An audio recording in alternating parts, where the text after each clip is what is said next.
Umpires tonight, Donlan, Ryan and Mollison. We're underway then. The opening to round 24. Ball comes wide of the pack. Goal sack over Rannitt. Selwood goes in. He's going to get the free kick. Selwood plays on immediately. Lack of attention on the mark. A probing kick inside the forward 50. Off hands. It runs free towards the pocket. First back is Pendlebury. Always seems to have time. Sinclair under pressure goes close to the boundary line. That was centimetre perfect. Off hands and out of bounds. Substitutes tonight. Two little guys. So a throw in just forward of the wing for the Cats. Brad Otten's free kick. Back cleared out. You're holding him around the waist. Looks inside the 50 again. Sets it up. Plenty of height on this forward line. But in front, as he does so often, Reid. Gee, what an emerging player. Wonderful mark to Pendlebury. He's been fantastic, that's for sure, Jenna. So Pendlebury in the back half to Goldsack. Had a bit of time, not a great kick, and Bartel chopped it off. Wellingham was the target, so Bartel with a careful kick into the heart of the centre square. Selwood, not a good kick. That was a poor effort. Beams to Johnson. Now Tuvey on the right side for him. Gets the customary roar. And Hunt just got rid of Wood. Back inside. Good kick to Chapman. It opens up. Plays on immediately. Sends it down towards the kick-off line. Battle of strength. Umpire let them go. Sliding in down there was Reid. Over the ball is Sinclair. Somehow got it across to O'Brien. Collingwood under initial pressure. High ball towards the outer side. Fist came from the back there. It was Hunt. Roving the pack, Selwood. Didak waited for him, took him down. Beams coughs it up. Is he going to get a free? No, in his back. Doesn't matter. The in the back takes priority. They finally got the ball, Collingwood. Certainly to beat the press, you just get the ball forward and lock it in your own forward line. That's what Geelong have done for this first couple of minutes. Beams to Johnson out wide, getting his fingertips to it. Pendlebury can't hang on. Just looking at the inside 50s, a very similar pattern of play to early in the piece in round 8 last time. And just this mark here by Ben Reid, his form of actually going for the ball as opposed to punching at first instance is really impressive. Free kick. You can't lock his arm like that. Really, when the ball goes deep into your forward line and the opposition defender marks the footy, your defender has to at least make a contest. Your forward, I should say. So O'Brien pumps it forward. Good body work there by Taylor.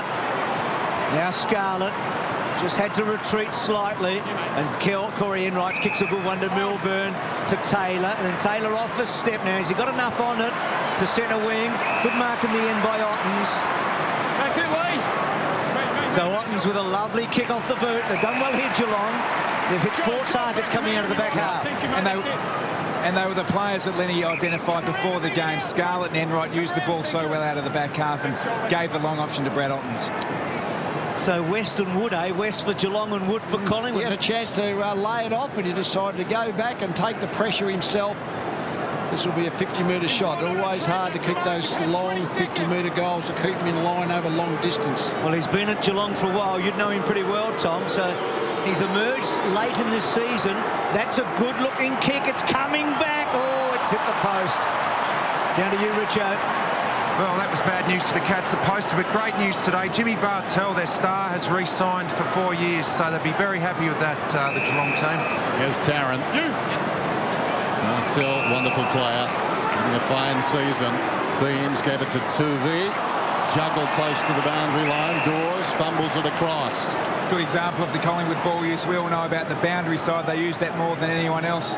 Geelong not so through the corridor. Jared Blair looking on. Boundary throw in. All Geelong behind the pack. Somehow messed it up. Beams to Johnson. Smothered by Duncan. Tuvey slips a hand pass away. Pendlebury slips it across to Didak. Didak hard against the boundary line. Fires one down towards half forward. Crackers stumbles.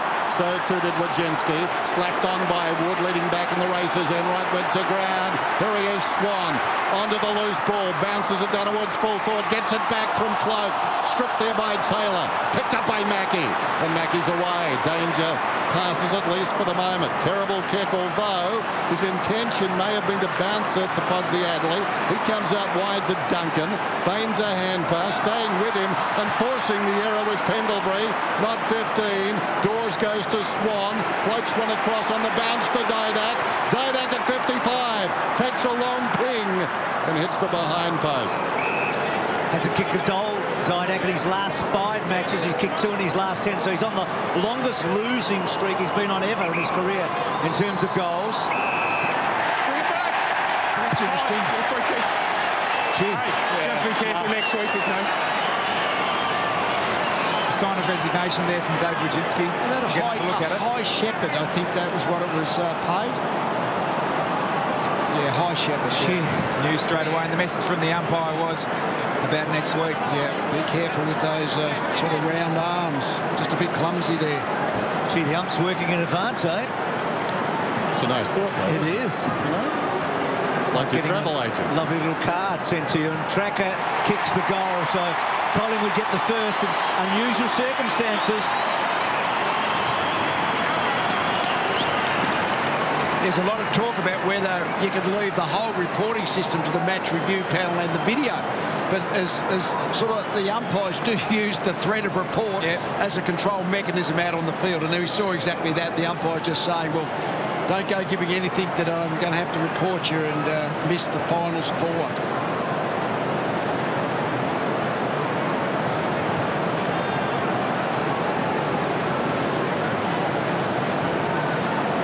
Magpies lead it by 5, and after an initial flurry from Geelong, Collingwood 29 possessions to 16, so they've got the ball back. Enterprising start to this game. Wood up very high. Swan, Pendlebury in everything. Goes down towards half forward. Didak tries to lay it off. Christensen did well. Oh, brilliant. Scarlett. Wonderful evasion too. Drives down towards half forward. Podsiadly trying to deflect it down at Menzel. Sinclair. Few possessions already. There he is again. Pendlebury. Didak. Industrious. Inside the forward 50. Dawes. Good signs for the Pies early. Alan Didak playing on Andrew Mackie. Andrew Mackie's been a little bit fumbly with the ball so far, and Alan Didak building form over the last couple of weeks. It's been a good 5 minutes for him, hasn't it? Yes. Just a confidence builder. He's got himself involved in the game early. Got a bit of the footy. He'd be feeling much better about his footy life probably now that he's back and in the action early. Pendlebury 5 possessions. Didak 4. Most of them telling. So Dawes. This would be a tonic for the young man. It's working back. Nicely done.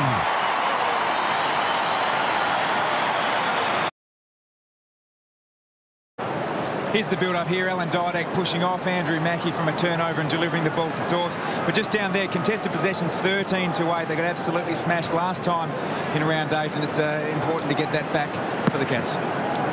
So that's a terrific start for Dawes, along with Didak we've talked about. So Kelly gets the clearance out of the centre. Reid took a chance and just didn't quite. Johnson overran it. Menzel was going to try and toe poke it forward. Reid got in his road. Collingwood have been so good across half-back early in this match. Varco, a quick kick forward, running it towards the boundary line. Getting back Brown. Boundary throwing. Down to you, Tim. A good ground level ball in from Varco, but one of the real problems early stages of the game has been Geelong has been able to kick the ball into their forward line. They've taken it in there on 6 occasions, but haven't really been able to find those ground level balls. It's a good tap by Hawkins. Varco had a first crack at it, then Tuvey got his hands on it. That ball, Lindsay just threw the ball out, seemingly. Johnson improvising. Fasolo, well done. Swan breaks the tackle, runs hard. Hunt read it better, though. He took off on Jolly. Now, he should be able to work this back, and he does. Enright with a little bit of time and space. On the wing. Looks inside the forward 50. Collingwood with the numbers, arriving quickly. Hawkins to Kelly. Kelly lines up and pulls it back too far. They got a ground level ball in, but really in the air, that Collingwood defensive group looks in control in the early days, I know. But the ball has been pumped in there high, but all those one-on-one contests, the Collingwood defender is just looking in complete control. Wow. You can see Nick on the right there. And to his right-hand side, 2 along, Nathan Buckley. A lot of people in that box. I'll say, I think they're playing a soft zone.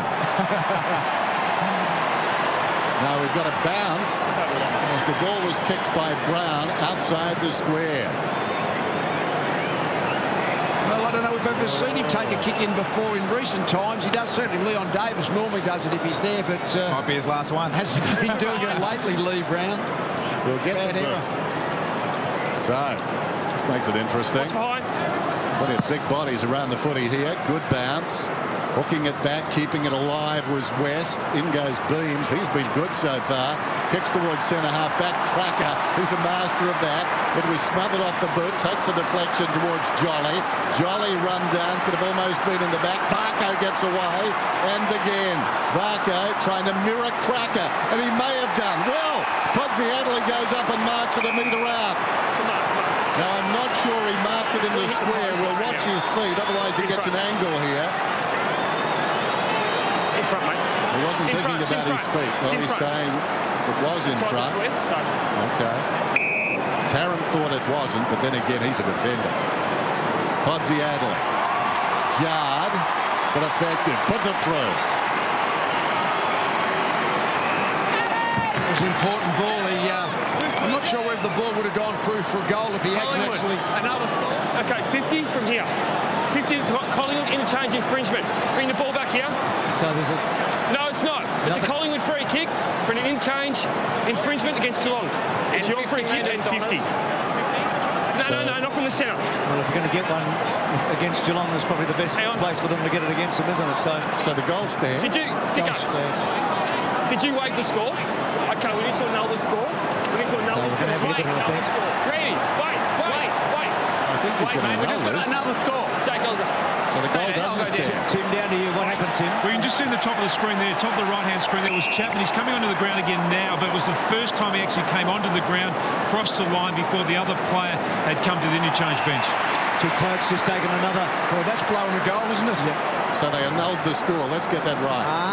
So that's... So it's still 1-2 on the board up there. I can see it on the board, but Lee, did you see them annul the score? I'm pretty sure he crossed the flags, which is... I didn't pick that up. Okay, so no score for the Cats. Well, that's a massive blow. Not a good place to give away 50 and an infringement. Sinclair's been pretty handy early. Wellingham back in the team, as we know. Kicks the ball forward. And Milburn cuts it off. He's only played 7 of the last 15, Milburn. They sort of nursed him through. So now the big scoreboard, it goes back to 12-2. So no goal for Pod. So Cats haven't had much luck in the early running here. The Wojcinski free kick, which was certainly there, but foolish. And then the Podsy Adley.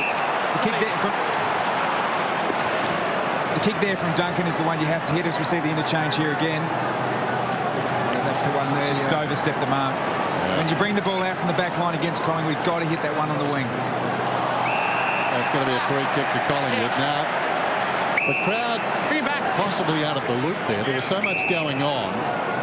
But the score changed when the ball was on the opposite half-forward line. So it's 2 goals to 0-2.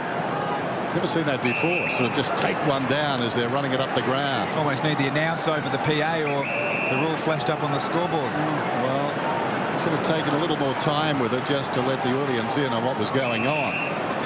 There's Pendlebury. Short one. What about Pods? Took the mark, hit the post, kicked the goal, got nothing. So ball. Drives it out of bounds. Is it? On the full, it is.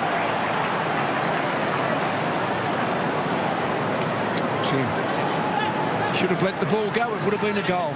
Yeah, Varco was going through. Although then Collingwood would have got the interchange infringement goal down the other end, probably. So a hard way to earn nothing for Pods there. Yeah.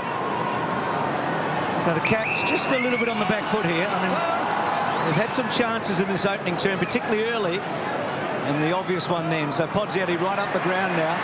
He's only ever kicked 1 goal against Collingwood. He's never kicked more than 1 in the 4 matches he's played. Both defences at the moment are setting up really well and taking the ball off the opposition, but need to get this kick right, this one right here. Varco's been good, hasn't he? Switches the ball out wide. Wojcinski tries to turn his man. Poor kick. Chance now for Menzel. Can he turn and kick a left foot goal? Well, he's spaded across and misses the lot. So they're a bit sloppy here, Geelong. They cut through every time Scarlett's got the ball at half back. They've looked good. Well, that's 10 inside 50s for 2 behinds net result. So they're getting the ball easily into their forward 50, but they just can't score at this point. West edged under the footy. Swan. They work it out again. Pendlebury, Sinclair. Right on the goal line. Or rather, Johnson. Johnson drives it towards the outer side. Reaching over the top. Milburn knocked it down. Taken high as Selwood after Duncan. Did nicely with the deflection into his path. So Selwood's got the football about 60 metres out, goes to the pocket. Menzel. Bit of a sharpshooter, Menzel. And some kismet about this game. If you think back to the last time they played, the last goal Collingwood kicked was disallowed. And the first goal Geelong kicked tonight was disallowed. Not sure what it means, but it's like the Bermuda Triangle out there. Bit of Stevie Johnson about Menzel. Menzel snaps and misses. Now, that's an interesting one too, Tom, because it wasn't allowed after a final siren. So why isn't that play on? I have trouble with that. The step, I think, as long as you don't take a step sideways. But in a game last weekend or the weekend before, a player was told he couldn't do it after a siren. Bryce Gibbs it was. He's got to get on the straight line over the man on the mark after the siren, or it's play on is the call. Yeah. How does that vary? G. Johnson's kick deemed not to be far enough. Kelly goes with a long one. And he's hit the post again. Well, he's had 2 shots on goal. Missed them both, that one. And so they've hit the post a couple of times here, the Cats. 11-6 now, the inside 50 count in favour of the Cats. But the important stat is 12-4 on the board. So 2 goals to 4 behinds. Didak and Swan, a couple of great mates, chase the same footy. Beams, careful kick. Dawes did really well there to build it forward. Nick Maxwell, who played today, they had a sort of interclub scratch match. Heath Shaw will be talking to him at half-time. See the right hand, the thumb, and so I think there's a big feeling he might play in the first final next week. Selwood gets it away to Enright. Enright goes looking for Duncan. Chopped off there by Pendlebury. Wood to Reid. Beautiful hand pass. Beams releases Johnson. Goes down towards half forward. Telling kick inside the forward 50, or wasn't. Not quite. Fell short of the mark. Taken by Mackey. Bartel haven't called his name much so far. Runs forward at half-back. Generally does something with the footy. Well, not that time. Chapman a little bit slow coming across on the angle. Reid did well initially. And now it's going to be a free kick. And it's going Collingwood's way. Come out in the tackle, Chappie, and then you dumped him to ground. Chapman didn't look all that free in his action approaching the footy there through midfield. Reid was storming up. This is O'Brien. Goes back to Reid. Maybe the most improved player in the competition, and that's saying a fair bit. Well, having done that, of course, Tarrant helps him out, goes to Brown. Brown to the outer side. Johnson leads in the race. The ball sits up for him pretty well. Johnson's got Didak. Gee, he has been busy, hasn't he? Had 31 disposals and 30 in his last 2 matches. Asks a bit of goal sack there, and Taylor pings it off. Selwood on the up, okay. Ling on the wrong side, but he's okay usually on the right foot. Duncan had to search, got a good bounce, did it very well. Now can Stevie J turn someone inside out here? He's thinking about it. Over the top he goes. Well, he sets up his mate Menzel, and he has to get rid of it in a hurry. Menzel traps it, O'Brien gets him, and then Pendlebury picks it off. Oh, the Cats are not purring so far tonight. Great decision there by Harry O'Brien to leave his direct man and put the pressure on Stevie Johnson. And then Didak off a step. Cracker takes the mark. Cracker, who got the first goal tonight, just forward of the wing, takes on Ling on the mark, made it hard for Didak, thought his way through it. Pendlebury taken front on by Selwood. Umpire lets them go. Enright gets a hand pass into the path of Ling. Ling runs to the wing and kicks down towards the 50. Plenty of Magpies. Reid at the back. Ample time. Goal sack. Short one. O'Brien feigns a hand pass. Still may go back to goal sack. No. Decides to run it up. Not much to kick to. One man surrounded by 4 Cats. Dawes in trouble. Taken down. The cavalry arrived. Tuvey pulled off the football. Bartel just flicked it over to Scarlett. Scarlett gives it to Kelly. Now Varco. Varco running down towards centre half forward. Lines up. Vacant goal square. Well offline. Just getting it home for a point. They're certainly actually pushing their players, their forwards upfield a bit, Geelong, but every time they go into their forward 50, they look outnumbered because the Collingwood defensive structure's holding their position, so plenty of ball for the Cats in midfield, but can't get those easy shots at goal. So Reid bangs the ball. It's a magnificent kick to Tuvey, to Swan off a step. Lovely long kick. They've caught them out here. Pendlebury. They would have caught them out, Bruce, because we know that Collingwood like to use the ball along the boundary. Sure, that was from a kick in, but it almost looked a bit unsure coming through the middle. But the Geelong players obviously push right up. Get a good look at it here. I think it's Tuvey there, and then Beams gets here. Swan over the top. If you take the punt with that kick up into the centre square and you make it out of the kick in, your forward line is then completely open as the opposition defence is pushed up to block that midfield. He's kicked 11 goals in his last 7 matches, Pendlebury. Career high season total of 23. Make it 24. They're accurate. They're 3 goals to 5 behinds. How do you see the tempo of the game, Lee? Well, I think Geelong are playing the tempo okay. They're moving well. I mean, really, it's 5 scoring shots to 3. Collingwood a long way in front, obviously, because they've scored the 3 goals and Geelong have scored the 5 behind. But Geelong have got the ascendancy, but they can't crack the Collingwood back 50 at this point. All the shots at goal they've had have largely been fairly long range.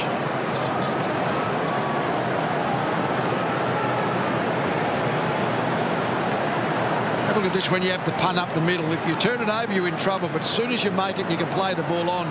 Look at the forward, top of screen, pushing behind the defence. Easy goal.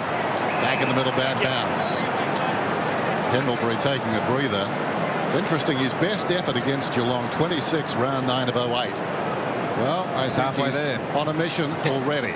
He's up to 13. 6 minutes out from quarter time. Ottens gave it across to support Christensen into the path of Duncan. Duncan, the high ball inside the 50. Launching himself in front, Tuvey. To the pocket, Johnson. Can't be critical. Sometimes that man pulls that sort of thing off. We just mentioned Ben Reid, who just executed that spoil. He had the confidence from that kick in to have a go at the attacking one up the middle. Well, I think Bartel would have fancied himself there, but by missing it, he's overrun it and opened themselves up again. So Sinclair, she's fitted in well. They all seem to Swan. He's had the most remarkable 4 or 5 weeks, Swan, in a remarkable career. Cloak's in a good spot. Taylor just timed it perfectly for Solo. Quick give to Cracker. And then Cracker gets it forward to Beams. And Beams goes bang, and they've got 4.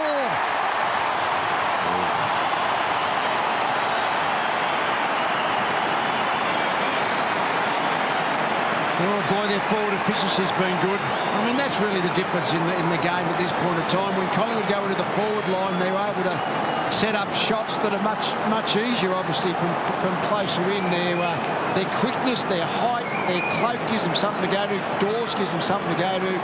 Cracker is so lively at ground level. Didak is good in there. Forward efficiency is holding sway. Now, this is the most impressive thing about Collingwood, is just their work rate. Dane Swan's not in the picture here. He's probably just left a screen. He's worked all the way back from the back pocket to get involved here and drive the ball forward. They've got genuine targets in Travis Cloak and real crummers in Cracker and Dane Beams. Urgent situation already for the Cats. Ottens gave it across to Selwood. Kicks it down towards half forward. Johnson will grab just outside the 50. Not a particularly good handball. Goal sack, trying to get boot to ball. Comes again, stripped of it. Christensen ran into a dead end. Tuvey takes him down. And the umpire calls for it.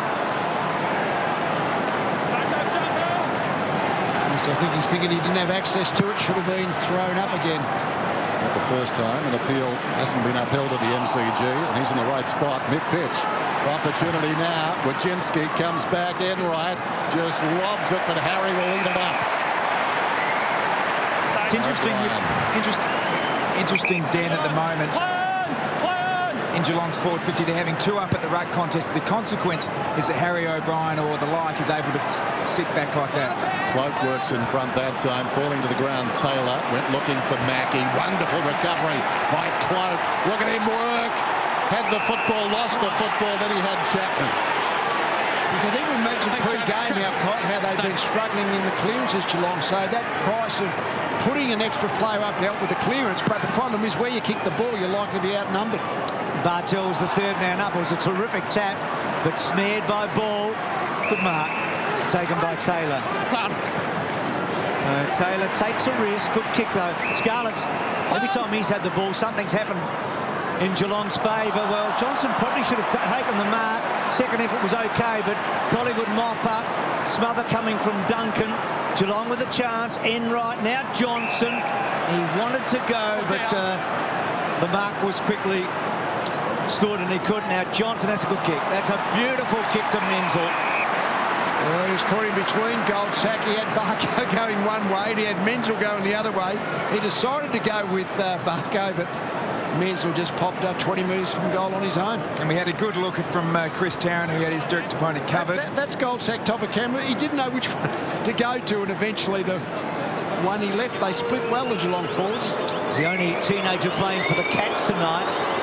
Good kick, he's got the goal. They've worked hard for their first.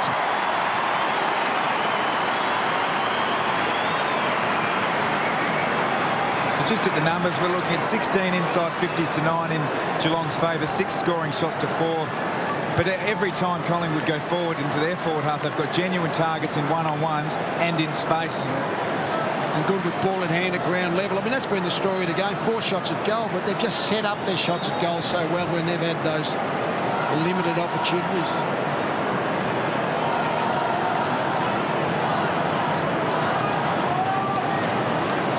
Menzel staking his claim then, looking towards next week. Missed a few games, then back in the team for the last 2 from that Roy Laird uni at Elizabeth.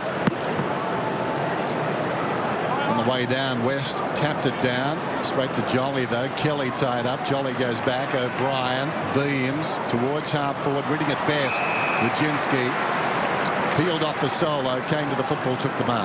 It's 8-1 now, marks from opposition kicks in Geelong's favour. To the outer side, Milburn back again, drives it down towards half forward, and there's Menzel tumbling. Back a metre. It was a good effort. Back a metre, Tyson. Thank you. The kick from about 55. He is a long kick, gives this one a ride. Magnificent mark from behind Hawkins. Launched himself, I think it was on the back of Brown. Yeah, it was interesting that Darren Jolly chose not to get in there. Normally you try and get your ruckman back for those longs, so that jump isn't allowed, but it was good effort by Hawkins. Wonderful mark, kicks the goal. Also shows the value of the really deep entry we saw Collingwood Fremantle. When Fremantle looked dangerous last week, albeit in very sporadic periods, they drove the ball in long, and on that occasion Hawkins was the recipient. I think they'd be a bit disappointed in their defence, Collingwood, just from that point of view, of just allowing a forward the space to jump at the footy in the goal square. And it was 2-on-2. Often you don't see, even though it's a contested mark, it's often 3-on-2 in Collingwood's favour when they can set up their defence like that. So an even-numbered contest, and Geelong get the result. But he had the opportunity, Hawkins, and he took it. At least he had the opportunity to fly and jump unopposed. Did it well. I feel like it's another big night for him, don't you? He's still to prove himself in these really big games. He's had some good moments. He's a bit of a burst player. If he can sustain that sort of effort, he'll be a very, very valuable player. So doing okay in the clearances again, the Cats. Chapman's wide ball. Menzel's been good. Keeps the ball in, over the top Reid, and Reid shrugged him off beautifully to Beams, to O'Brien, who's been the Lucy down back. Did okay, Harry. Gee, that was some neat footwork by O'Brien. Gets the ball to centre wing. Ball launched himself, and Mackie belted over the line. Good 5 minutes for the Cats here, because when Beams kicked the goal, you felt like they were in real trouble. Centre clearance is 5-2 Geelong's way, but there's been a bit of errant bouncing, I think, contributing to a bit of hit or miss around the centre circle as early stages. Jolly, very conscious of West, directs it down to the front of the pack. Pendlebury back on the ground now, immediately held up, ball up. Nathan Buckley, exciting times for him. Final round coming up, and of course then they're his team. Ling slaps it out wide, side bottoms being quiet. Beams to Pendlebury. Pendlebury, the high ball, hangs a long time in the air for Solo, almost stolen. Out of bounds. We've seen for Solo often in the second half of this season just fly for the ball. He's obviously very adept at ground level, but has great timing when he launches for the ball in the air also. He's become such a dangerous player in the second half of the season, the rookie. Jolly wins that tap. Well done by Pendlebury. Yet another disposal. Mackie did well there. He actually paved the way for Enright, who had a fumble or two and then decides to bang to the safety of the wing. Bad bounce, but Podsiadly read it okay. Brought down in the tackle, stripped of the footy, still in dispute. Kelly got in hard, Johnson got in hard, Podsiadly got down low. Sinclair did really well to Johnson, brilliantly done to Beams, to Didak, sweeps it out wide to Willingham, back to Pendlebury, and then Pendlebury so neat to ball. Gee, Pendlebury having an amazing first quarter. The kick inside. Oh! Good job. Speaking of amazing. Wow, Wojcicki. Gets it across the face of goal. Here's Mackie. This quarter's had a bit, hasn't it? Oh. It's got out of bounds. Menzel, an involuntary boot to the ball. Not quite sure what he was thinking. It goes on the bounce out of bounds. Wojcicki. Can't complain about the big jumps. We are seeing a mark of the year just about every round of footy as players are prepared to jump from behind. Whatever they've done, the AFL, they've tweaked it right. Down in front, Ling. Wood over it.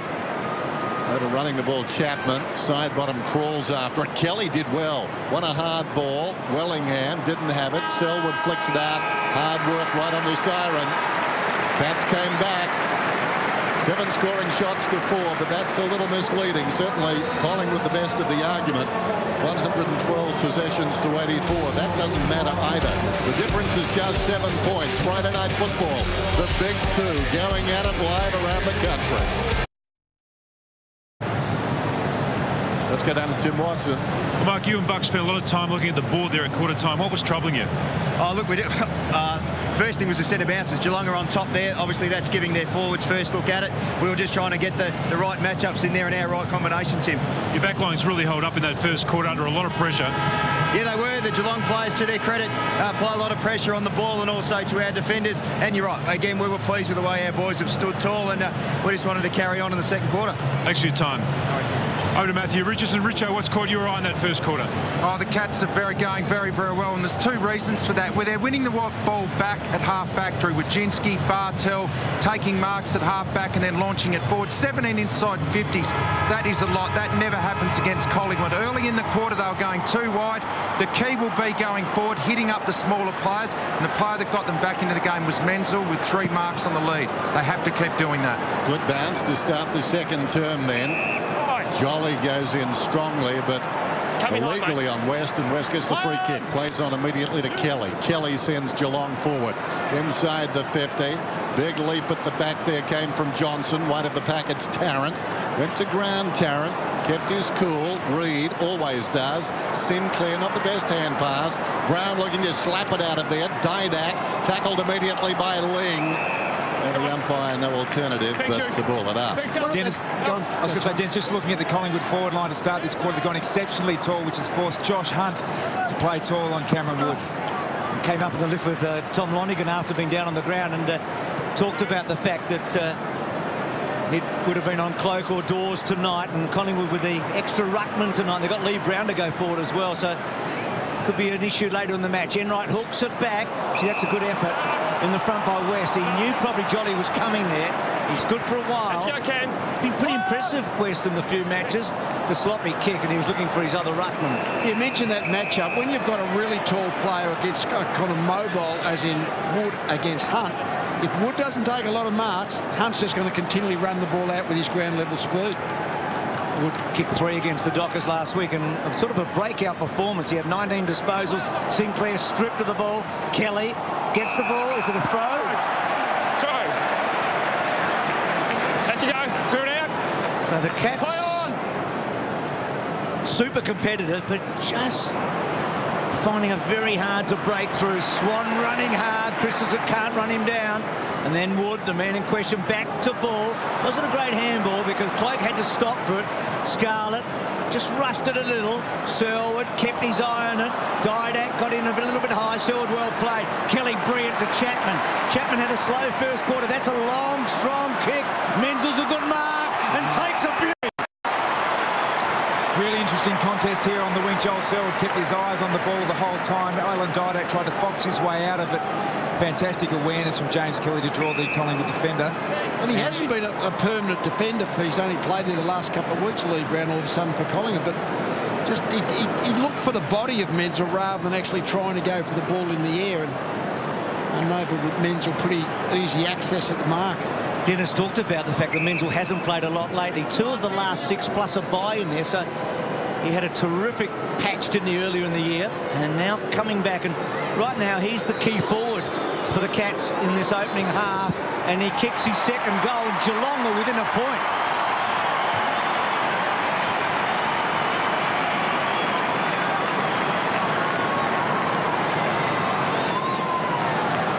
Gee, the Potts goal would have been handy right now. It would have been. What I think is interesting, because what Collingwood have done, they're basically playing Ben Reid almost as the extra tall. They got Brown, they got Tarrant. Harry O'Brien's taking his normal matchup on Johnson, and that means Lee Brown has to be playing against a marking forward. So see how long they persist with that. Here's the contest here on the wing we were talking about just before. Joel Selwood, eyes on the footy the whole time, and just won that one-on-one against Didak and was able to farm the ball out. And that's the 3rd contested mark for Geelong inside their forward 50 now, 6 in total.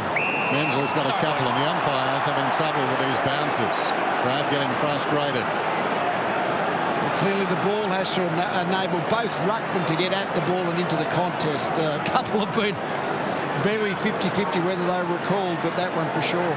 Daniel Menzel has 2 goals now. Just get the feeling he's part of the jigsaw as far as the selectors are concerned going into the finals. And they like, I would imagine, what Bruce alluded to as the ball was in flight. He can take a mark.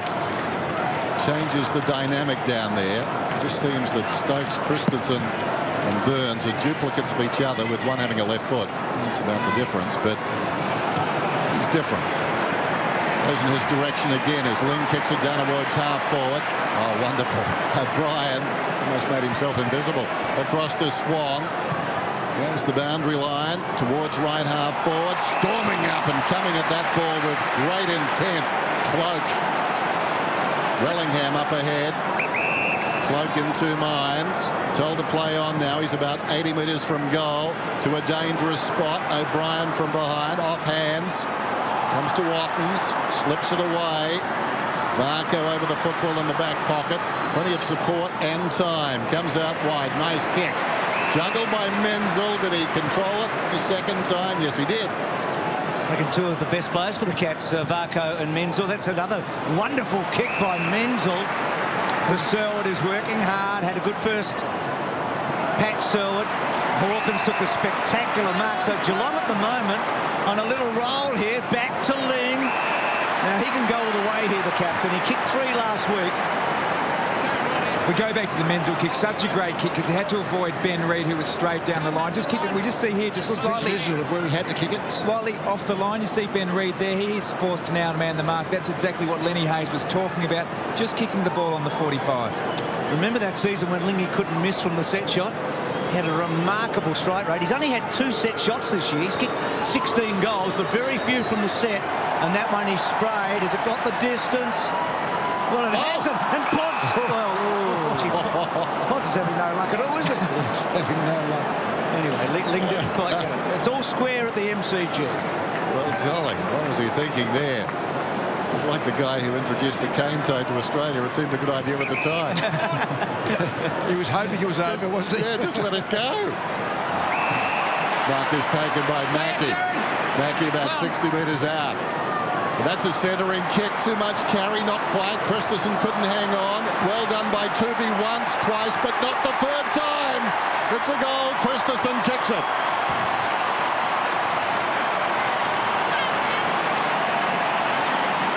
I think it can be really pleasing for anyone in the Geelong camp is they've looked quick tonight. I mean, certainly the spread from the stoppages, Pendlebury and Beams, I guess, and Swan are getting out, but they actually, in general play, their ball movement actually has looked pretty crisp, pretty sharp, and the ball is flowing. It's not kind of one of those really congested games that Collingwood seem to generate so often. Just a turnover then again from Andrew Mackie. They're really dominating the ball in the air. Collingwood don't concede contested marks normally. Here's a great effort from Tuvey, but there is some speed in the Geelong forward line at the moment through Christensen and Menzel. So that bounce, Otten's favoured by it. Pendlebury can't quite get it out. This is the moment, Lee, that I reckon a Daisy Thomas, or Leon Davis not played, but a Daisy Thomas, you feel like he could inject himself into the match right now, couldn't he? Both sides are pushing a spare defender back at these midfield stoppages. It's probably suiting Geelong at the moment. Well, they've had a real patch. They've kicked the last 4. Otten's read it best and decides to go with a long ball forward. It was off the side. Hawkins and Brown. Brown worked him pretty well. O'Brien with dash. Hawkins wraps him up. What I reckon we're seeing at the moment is Lee Brown playing tall as a defender. Nick Maxwell can normally play that role, but also read the ball and be offensive going forward. Lee Brown is just the lockdown at the minute. And these umpires bouncing the ball in the centre is in focus at the moment as ball comes away. Speaking of the devil, he drives it towards the outer side, juggling it at the back, slapping it the wrong way was Harry Taylor, coming through his didact. Well done by Cloak. Brushes aside a would-be tackler. Smothered brilliantly by Scarlett. Knocked out of there by Selwood. Wins the free kick. Advantage is paid. Christensen gives it to Johnson. Johnson just lays it off laconically. Duncan goes towards the 50-metre line. Bartell takes the mark. About 55 metres out. In fact, a little closer. Just setting it up again. Jolly won't get to the contest. Valiant attempt to mark down there by Reid. Menzel got the crumb. Christensen goes in and gets his second.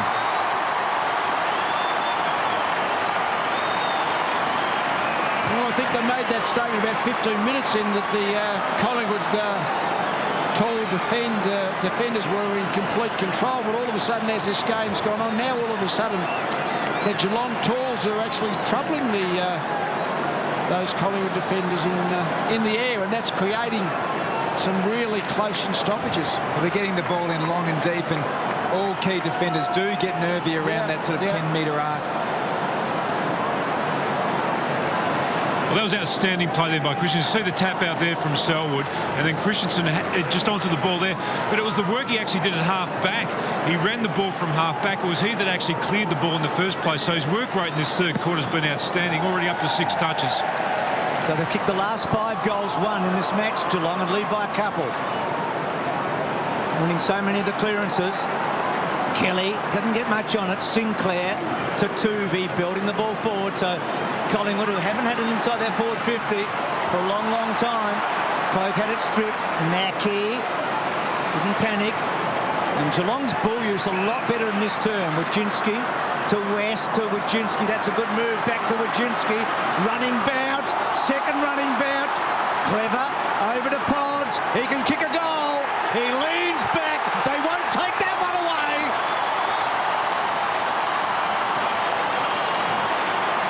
It was another one of those half-back bounces, wasn't it? I mean, we mentioned this point that both sides are tending to drift a man behind the footy, but Geelong actually are getting that extra guy at half-back and stimulating some run and flow. It was Andrew Mackie on that occasion. It was a 2-on-1, Taylor and Mackie up against Cloak. Mackie had the awareness and poise to go back inside the corridor, and we spoke here, David Wojcinski's on the end of it, Trent West providing support, but getting the ball in long, and Podsy Adley very dangerous. And centre square attacking is got Geelong have been able to generate tonight. It's avoiding the centre square turnovers, isn't it? That's what you've got to do against Collingwood, and they're doing both tonight, Geelong. Stark contrast between both boxes there. Chris Scott seems up and about here. Sinclair back in round 8, of course. Geelong beat Collingwood. What if they go to the finals having beaten the red-hot favourites twice? That'll turn things around a little bit. Here's Hunt. Out of defence. Miscues. Mark is taken by Ball. Ball just jabs it to the boundary and Cracker. It's as if Collingwood need to understand what's going on at the moment. Just reflect. Well, when you play Denison sides like this, where you have such dominant wins all the time, you're not necessarily put in this situation very often. And when a good side puts the pressure on, what Mick Malthouse will be looking for is a genuine response straight away. Wood and West, 2 understudies out there. Johnson went through but left the ball behind. Cracker, who's been quiet, hurriedly onto the boot. Milburn, vastly experienced, Enright. Gets by Didac, goes to half forward. Otten's on the burst. Varco doesn't mind this situation. Just sets it into the path of the leading player, and Hawkins does the rest. again, it's centre square attacking. They just so often, Geelong, they've been able to generate that centre corridor attack. It's almost a throwback to the type of footy that made Geelong such a wonderful team the last 4 years. They've been winning a lot of games this year, but I think the attacking through the centre square has been something that has been much more difficult with the defensive pressure being applied by most teams. It's a lovely kick, but you've got to acknowledge the lead too. Hawkins just kept on coming, made it easy for the kicker. Didn't second guess him. Huge kick now, took a magnificent mark earlier. This one misses near side. Richo? Yeah, they've got right back into the game. We talked about it at quarter time. They're marking the ball through half forward now on the lead. Otten's on that occasion, and Jimmy Bartell before created the last goal. Richo loves this broadcasting caper. It gets him on the MCG in September, Bruce. Well, every team's playing in September this year because That's true. the Bombers have got the bye, but they're playing next week, so all 17 play in September.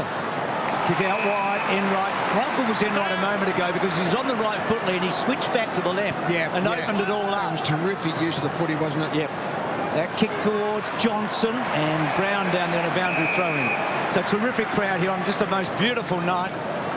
Much anticipated game once we knew that these two teams were playing in round 24. Crowd probably over 80,000, you would think.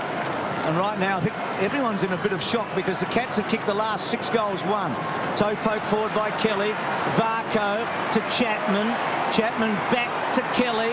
They're in the old phone box that Dennis talks about. Chappie hasn't been able to get out of that phone box. And Collingwood may emerge. Ling, good battle.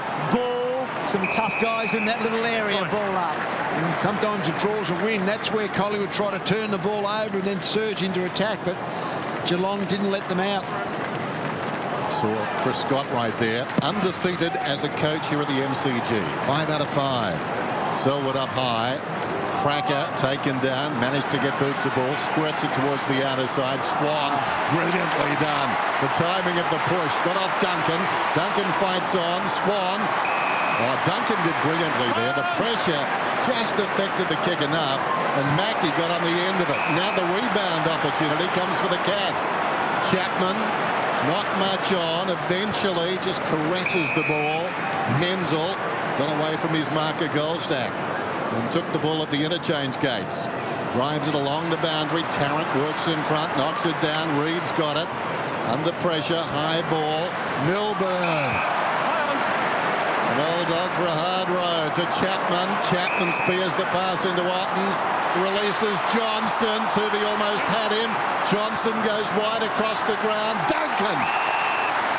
Just using the ball off the traffic lines all night here. The Cats, Darren Milburn started the ball. Some of the kicks have just been subtle. Some have been right across to the fat side of the game. Chapman's certainly lifting his tempo right here. Great to see Stevie Johnson back himself.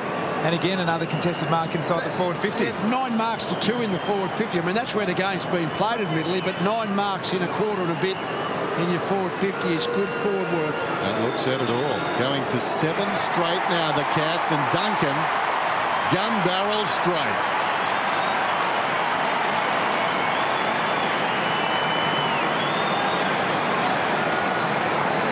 Yeah, Chapman's got hold of the ball a bit in this term, hasn't he? Which well, it's just been a brick wall at half back for Geelong at the moment. They've only had 1 inside 50 this quarter, Collingwood, so the ball has been, the game has been played in Geelong's forward 2/3, going very nicely.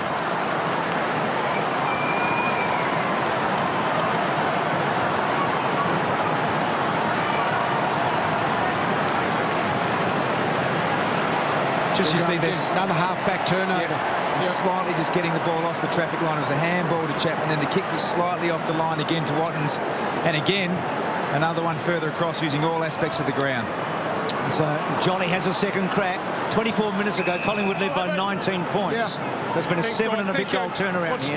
14 scoring shots to 4. That's a fair indication of how well Geelong have gone in this first piece of the game. Put it this way, if Collingwood were 7-7 and Geelong were 4 goals, we'd all be a bit worried, wouldn't we, about the second half competitiveness in the match. So Selwood. What are the clearances? It's still 8 and 11 to Collingwood's way in clearances. Duncan running hard. Gee, that's a good mark again. We've talked a lot about Duncan and Menzel in the same sentence this year, haven't we? Christensen. So Duncan back Selwood. They've used that a lot. And Mackie likes it off the boot. He put his arm out the moment he kicked it. They've got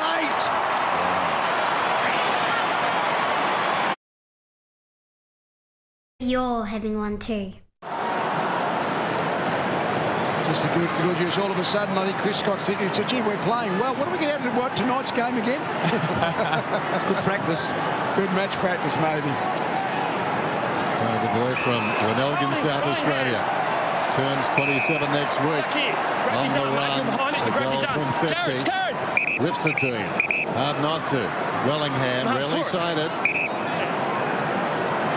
Could be playing for his immediate future inside the centre square. Sends it long.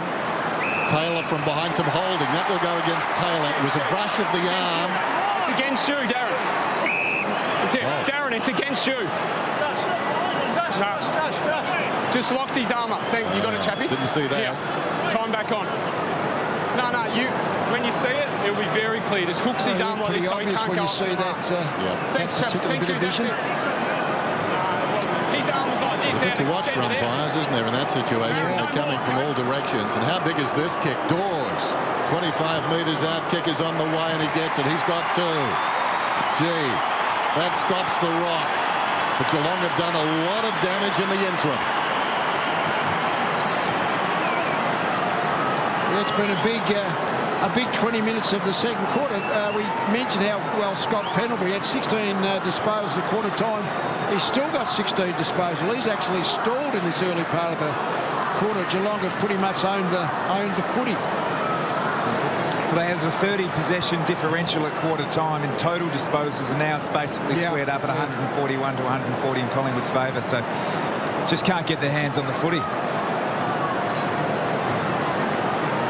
That was the first time Cloak and Dawes have actually been able to get involved in a contest. And I know Collingwood won't like to change things up, but I think they need to go man on man for at least 5 minutes here. The Geelong half-back line is marking it and rebounding it at will. Next goal big now, you'd feel. Collingwood needing it. Selwood had it smothered. Wellingham belts it forward. And Cracker takes a good mark. Mackie should have thumped in. And Cracker wants to go.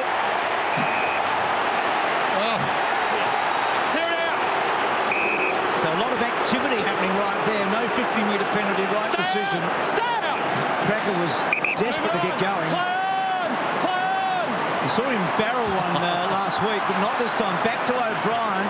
So Collingwood going the long way. Out wide to Brown. I think shocked a lot of people by announcing his retirement a couple of days ago, including his coach. Mickey saying it's not a bad thing to leave with a glass half full. So Tarrant. Gee, Collingwood, the Cracker took that mark, what, 52 metres out? Back to Goldsack. Well, Geelong have just had a victory, haven't they? That's a massive win. All the Geelong players getting back in their defensive half. Now, this is the work rate. Brad Ottens and Darren Jolly pushing up to take this centre clear. But that's the indecision. It's the first time we've seen for a long time some real indecision and ball use from the Pies. Counts by 25. Duncan hit the pack hard, rolls across towards Ottens. It's going to be a free kick. It's going to ball. Right on the wing.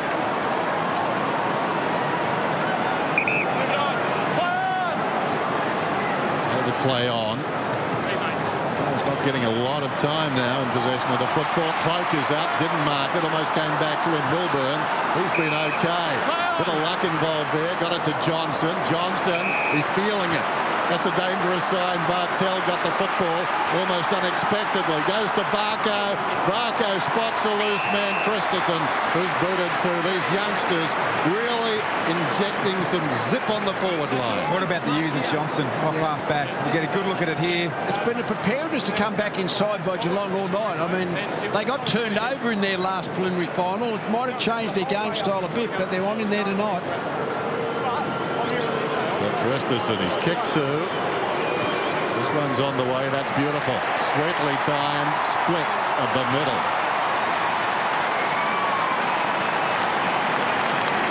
Stevie J get a game with Barcelona playing like that. I mean, that vision is just magnificent. Well, I reckon, Bruce, if you get another look at it, he just before he even took the ball, so probably not the ideal thing to do. You want to watch the ball in your hands the whole way.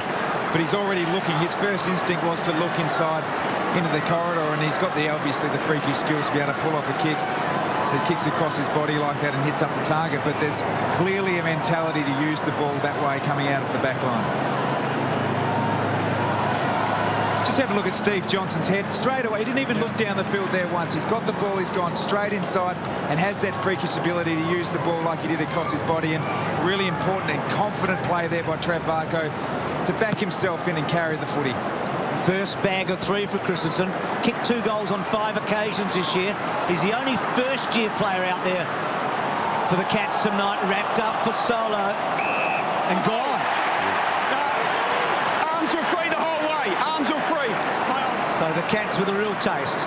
Milburn gets around Swan. Centering ball. Can Podsiadly get a crack at it, or Hawkins? He brings it to the front. Beams. Gold. Sack. Back to Brown. Smother. Kelly. Can he use the footy? Goes bang. Menzel will get it. He has. She's got good hands. And he'll kick 3 like Christensen. So the only teenager for the Cats is about to kick his 3rd, and the only first-year player has kicked 3 in the first half. And we've wondered all year, how do they inject this team and make them better? They've been so good for so long. He has got 3. They've got 10 before half-time. 4th mark inside the forward 50 for Menzel alone. The Pies have only taken 2. Talk about the new generation, Duncan, Menzel, Christensen. They've all been really good tonight. And what they're doing is playing, as we point out over and over again, Tom, that it's high reward centre corridor footy. High risk if you turn it over, but they're having a go in there and they're getting rewarded by attacking down the middle. Well, there we saw Collingwood try to attack from half-back through the middle. Probably felt foreign. Certainly didn't look assured the way they went about, and there was the turnover. And Menzel's got some real, great aerial ability, and the Cats can go and kick to him in a one-on-one contest with some real confidence. And Richo's got some injury news.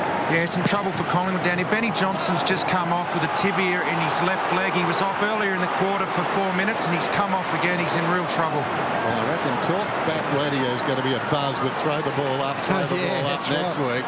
That's on the agenda. Down goes side bottom. Got a cold potato coming across there from Swan. There's Johnson now. Heard something. Yeah. Centre bounce bouncing for umpires must be about goal kicking for players. If you miss a couple, your confidence might get it just a bit shattered in there. I was just thinking about your medical call there, actually, Lee. You said something. When you're a guru and got a statue, you can say stuff like that. We'll put a stethoscope on that statue. There's a bounce on the wing. Ottens very conscious of Wood. Up he goes, knocks it down. Kelly with the outside of the boot. Everything falling into place at the moment for the Cats. Goldsack had it going his way. Chopped off there by Wojcinski. Bounces across towards Pendlebury. Duncan had it. Tackled front on, and the umpire will ball it up. We've commented so many times with Collingwood this year, when it's a screen and you see 2-on-2, the next one is always a Collingwood player. I think tonight that 3rd player in, the 4th player into Geelong player. Yeah, get the numbers in the screen, aren't they? Ottens and Wood stood their ground. Ottens to Bartell, kicks it inside the forward 50, bounces very high. Podsiadly, good awareness. Unfortunately, the same couldn't be said for Pendlebury. Christensen tries to give it across the top there. West was on, didn't get it to him though. Menzel again. She's astute, that young man. Gives it across towards a teammate. Finishes up with Chapman. Chapman goes long on the bounce down towards full forward. O'Brien, well, was there pressure? This will be an interesting call. There was none, but he had reason to believe there was. I don't like this rule. It's perceived pressure. Oh, no, that's fair enough. I mean, you've got to allow that to play on. Floats the kick out wide. Not a great kick. This is the biggest margin Collingwood's been behind this season. Adelaide led them by 31. And more important, when you look at the scoring shots, 10-8, 18 scoring shots to 5. So that's a mammoth win for Geelong in the general game, apart from their 6-goal lead. And the other thing, Lee, they were 4 goals to 5 points at one stage. Yeah. So it's been absolutely a one-sided match, 1 goal really. to 10. That's been a big turnover in the last 30 minutes of play. Biggest score against Collingwood in any first half is 72. That was Essendon when Collingwood gave them a good lead and ran them over and ended up winning by a big margin. So Pendlebury, massive early, dried up like everybody else. Ball couldn't get it away. Then side bottom. Gets to Wood. Wood down the line, in right front spot. Hunt. Taylor, Scarlett, who was very good early when the pressure was on. Well, it's still on, obviously. You're playing Collingwood and it's not half-time. Bartel set himself. Had it. Couldn't quite. Reed, Bartel effected a good tackle, and Johnson waited for the bounce and over the line of go. So have a look at that. 14-2 inside 50. That is a domination of play. Well, we said at the start of the night that it felt like there'd be a story at the end of this night, one way or the other. But a lot of people came here thinking, well, if the Cats have a bad night, it could unravel before the finals. Well, at the moment, they're having a very good night. Johnson taken high. He'll get the free kick. Ling takes advantage, seized it, gave it across towards Bartel. Bartel's punt, not the best one, down towards the pocket. Bounced okay for Podsy Adderley, though. Kept it alive, went to Chapman. Vacant goal square. Chapman bounces it on the line for a goal.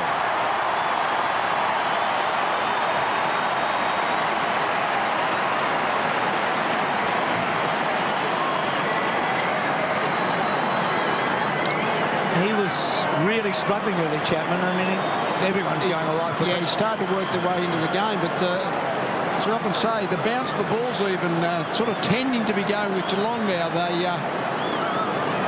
The flow of the game is certainly with the Cats.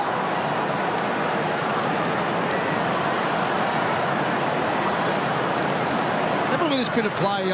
Like missed tackles lose your games of footy. There's no doubt that Collingwood, was it Lee Brown who just dropped off the tackle? I'm not sure whether it was Lee Brown, but that was a tackle that should have been laid, dropped off, Chapman goal.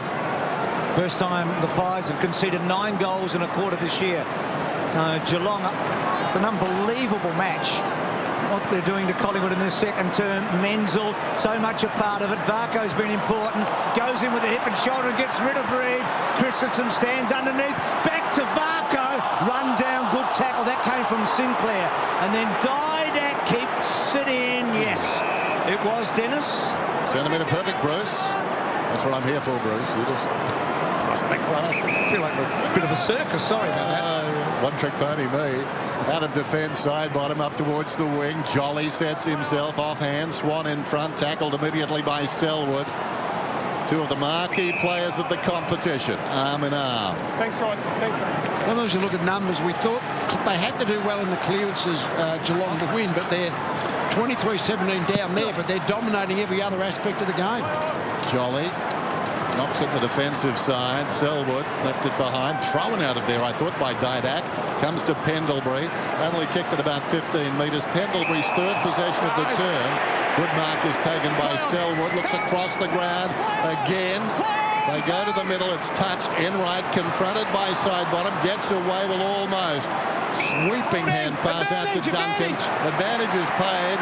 Bit going on here, and Johnson has taken the mark. Duncan was being held back in the middle after he got the hand pass away, almost dacked. Now Stevie J does something meantime. Well, he's kicked a goal. Party trick. Well, this is amazing. I mean, I don't think any of us can quite. We don't know how teams, what was going to happen in round 24. Neither team could go anywhere. But you look at Mick Moldhouse there, one thing you don't want to be smashed in round 24 no matter what. But Geelong, from Geelong's point of view, any thought that they might be just aging a little bit, drifting in towards the end of the year, and a lot of those veteran players are starting to struggle. Well, tonight they've been quick and energetic. It's been a brilliant half of footy. Well, it's been an astonishing night so far. A lot talked about what this match meant, didn't it, at the start of the night. So, Cracker out of the centre. When do you feel like you've got a winning lead against Collingwood these days? I mean, this year they've come from miles back on a few occasions. They gave the Bulldogs a start, the Crows a start, the Bombers a start. If you were a Geelong supporter, you feel like you've got a winning lead, Lee? No, 50 points at half-time against Collingwood means we've got a good chance of winning. Enright's kicked down the line. Ling protected it and took a good mark. Well, we've seen some amazing scorelines this year with both these teams involved. Remarkable wins, remarkable comebacks by Collingwood, but this second quarter might take the cake just about. Holding! Tyson Goldsack. Arm was held. Gee, to think back when Podsiadly's goal was white, we felt like Geelong were in for an awful night, didn't we? Goldsack back to O'Brien, just kept the ball in. So can the Pies get a late one here? They've set something up out wide to Reid. Back to Didak. Gee, started well, Didak, but it's been a long time ago, it feels like, for Solo. One hand, wants to go. He's held up. And then goes with a long ball forward now. Cloak's the best contested mark in the game. Taylor gets a grip of it. Side bottom runs into a brick wall. It's Milburn. It's an old brick wall, but it's still solid, isn't it?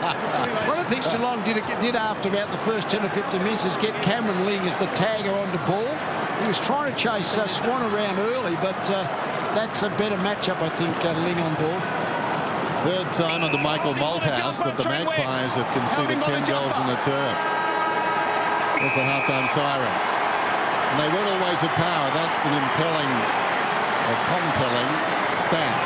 But they've done it tonight.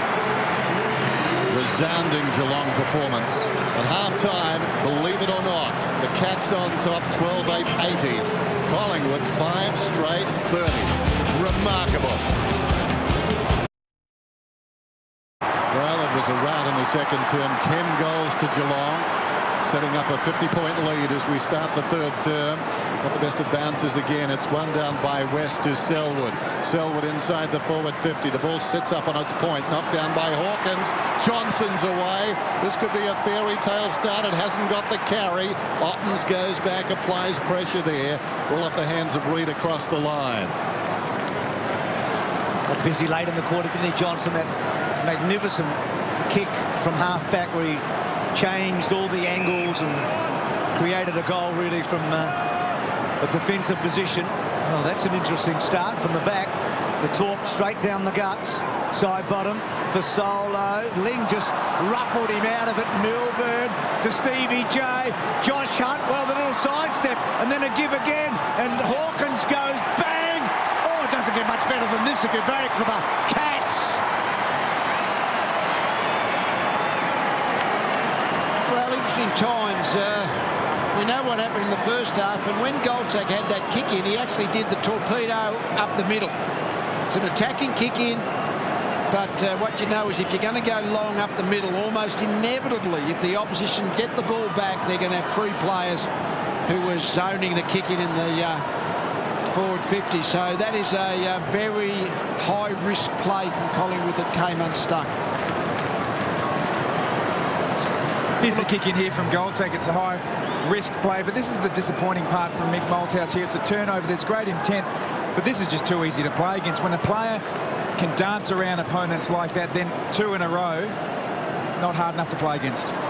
Chapman almost pushed in the back on his knees, tries to dig it out of there. Kelly goes after it, tackled by Johnson. And I think we'll have a ball up. So it's a player who backs his skills going for the torpedo in this situation. I reckon, Tommy, that was the worst torpedo since Charlie Sheen's violent torpedo truth tour, which didn't go as planned. He did that in a fit of pique. Not so Goldsack, but the result still wasn't flash. Bartell inside the forward 50, Reid's in front. Oh, brilliant. Against a strong man. You would think stronger. It didn't turn out that way. Rushed Ottens aside, but his kick is not good. The pressure continues to build. Down towards the pocket from Kelly and Menzel. That's not interesting. He took the mark, Reid, but he went back into the centre corridor. That's not the way Collingwood normally want to play. That's why if you go to ball on that angle and you turn the ball over, those centre square turnovers, Collingwood will make him tonight. 16-4 now, lead marks from opposition kicks in Geelong's favour. This man wants to play in the finals. Kick is on the way, and it just goes left to right. Went the other way and through for a minor score. Went the other way. That's really interesting, Steve. And that's also very interesting. But Steve Johnson, he has the ability to kick the ball from left to right, and there's been a lot of comparisons between Johnson and Menzel, and on that occasion again. He's going to do it again. He's having another go. And again, he gets it to about the same spot. Enright's little toe poke. Swan, caught by Chapman, brought down by Hunt. And then Selwood just getting the ball forward a little. Enright held up. Down to you, Tim. Dennis talked about the pressure before, and it's really apparent out there, particularly for the midfielders. Dane Swan operated at 40% efficiency with his disposal in that second quarter, 60% for the game. In the last month, he's been averaging 36 touches and 80% efficiency. So Geelong are really shutting him down well, and he's not able to get his disposals to the rate that he would like to have them at. Bulls, quick kick out. Enright sweeps the handball. Duncan back inside to Selwood. Back inside. Wojcinski's got the burners on. The big hook. Does it stay in play? It's a behind. He was just going so fast, Wojcinski couldn't get a better angle in the end. Interesting player, isn't he? I mean, he's 30 years of age, but he hasn't. Gee, Tarrant, that's not like he's good. Quite sore. Yeah, that's ankle by the look of it. So Johnson's back on, but that didn't look good for Tarrant. No. So Nathan Brown, obviously, Tarrant's been the perfect foil for his knee injury, but if this is a significant injury, this is... Well, that's the nightmare of round 24, isn't it? Huge finals play. Johnson left it behind. Kelly grabs it, kicks it out towards the boundary, gains about 25 metres. You'd put him on a stretcher, I reckon. You wouldn't want him to run off. That's what it is. It looked like he was holding his ankle when he was first impeded. So he's trying to pretend he's not injured. No one's buying it. I was going to say, is he fooled you, Dennis? Not even me, Tom. There's Swan on the outer side. Looping hand pass over the top. Didak sold into trouble. Arriving quickly there was Enright out of bounds deliberately. Was it? Well, I would have thought so.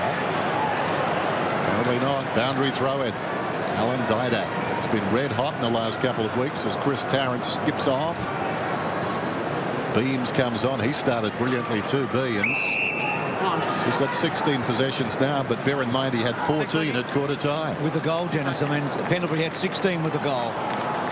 They led 4 goals to 5 behind Collingwood. It's now 5 goals to 13-11. But probably the big story right now is Chris Tarrant. Selwood. He came in. Right. Come back on. Talked to Lenny Hayes before the match about Selwood and Ball, and he felt that when Luke Ball was in about his 3rd, 4th season at St Kilda's, about where Joel Selwood is now. Oh, Benzell's at the back and goes with a 4th. He's kicked 4, and Geelong just keep going further ahead here.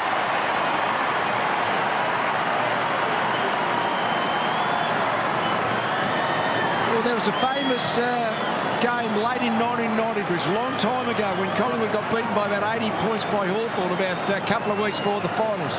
It's the only good luck omen I can think of for Collingwood tonight.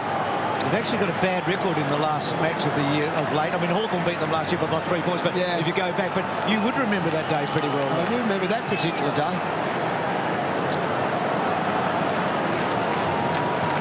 Just as we see the goal here, an interesting statistic, if you look at the inside 50s, Collingwood and Geelong have now played 6 and a bit quarters of footy. The total count is 103 to 56. Yeah. Geelong's favourite inside 50 differential. So Dan is the man. He's got 4 goals tonight, equals his career high. Previously did it against the Saints round 13. Get the feeling he might better that tonight. Ball falls in front from the pack, taken by Brown. Christensen got into his move early. Well done, Pendlebury. Ditto O'Brien. Ball, a bit of a fumble. Problem. Gets it across towards Beams, who'd fallen over. Stolen away by Christensen. Goes down towards full forward. Reid will get a free. He is just a dashing defender. Old style, in as much as he just comes at the footy, Reid.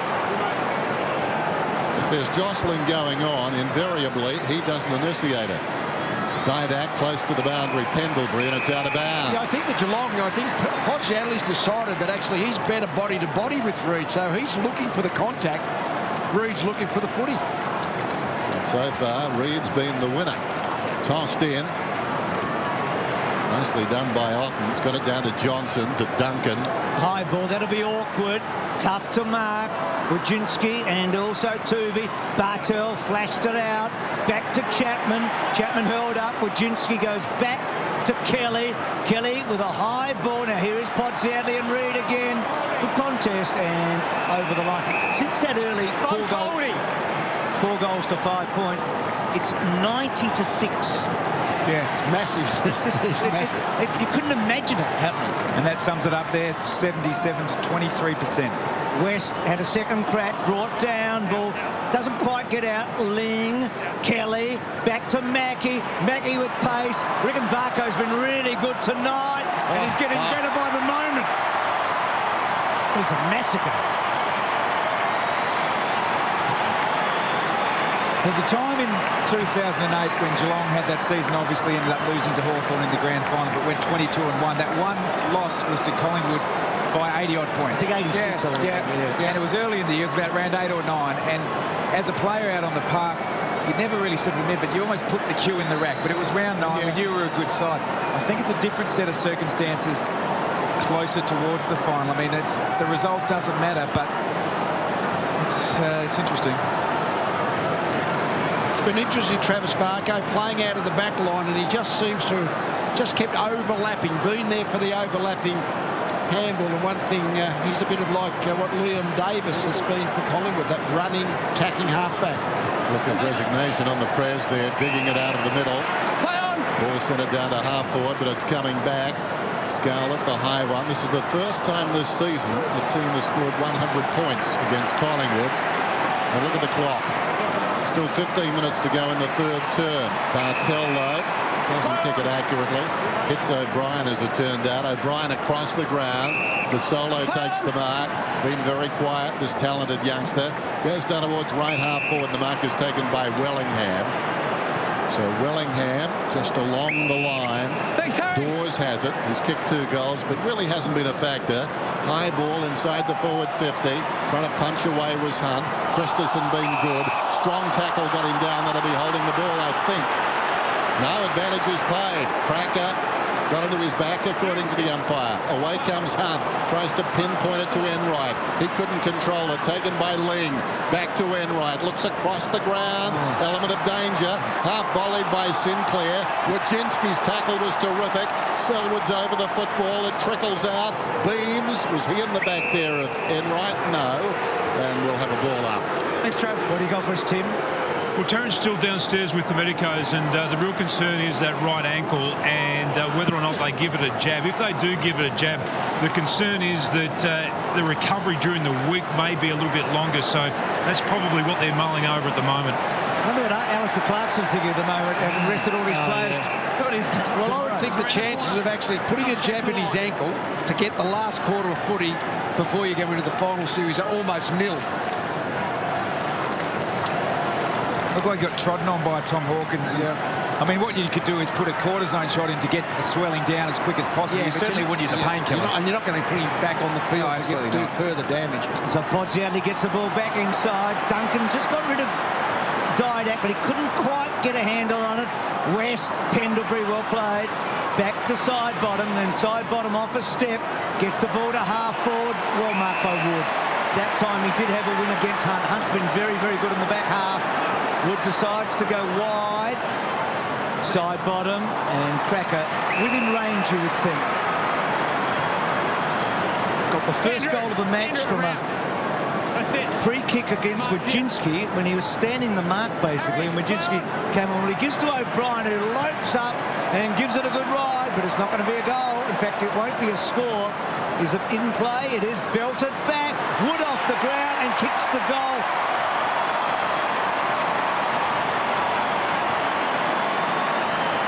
Was almost Bronx cheer territory. I think the Collingwood supporters have applauded gently. I don't think they're that excited. I think they're thinking of the first week of the finals also now. What's the coach's mindset? You, Mick Malthouse, Lee, what do you want to see in the next 40 minutes? You know what you want to see next week, that's for sure. But at the moment, you're thinking to yourself, well, what can we gain from this? We can come home strongly. I mean, even a 70-point margin, you're probably not going to pick that up in a quarter and a half, even when Collingwood are really going. So I think it's a bit of preservation now. Right. Just try and make sure we get through the game. We might be mentally marginally scarred, but physically, it looked like they might have lost one at least. Bounce floats towards Jolly, and now there's going to be a free kick. I thought for a moment they're going to recall the bounce, but it's going Collingwood's way.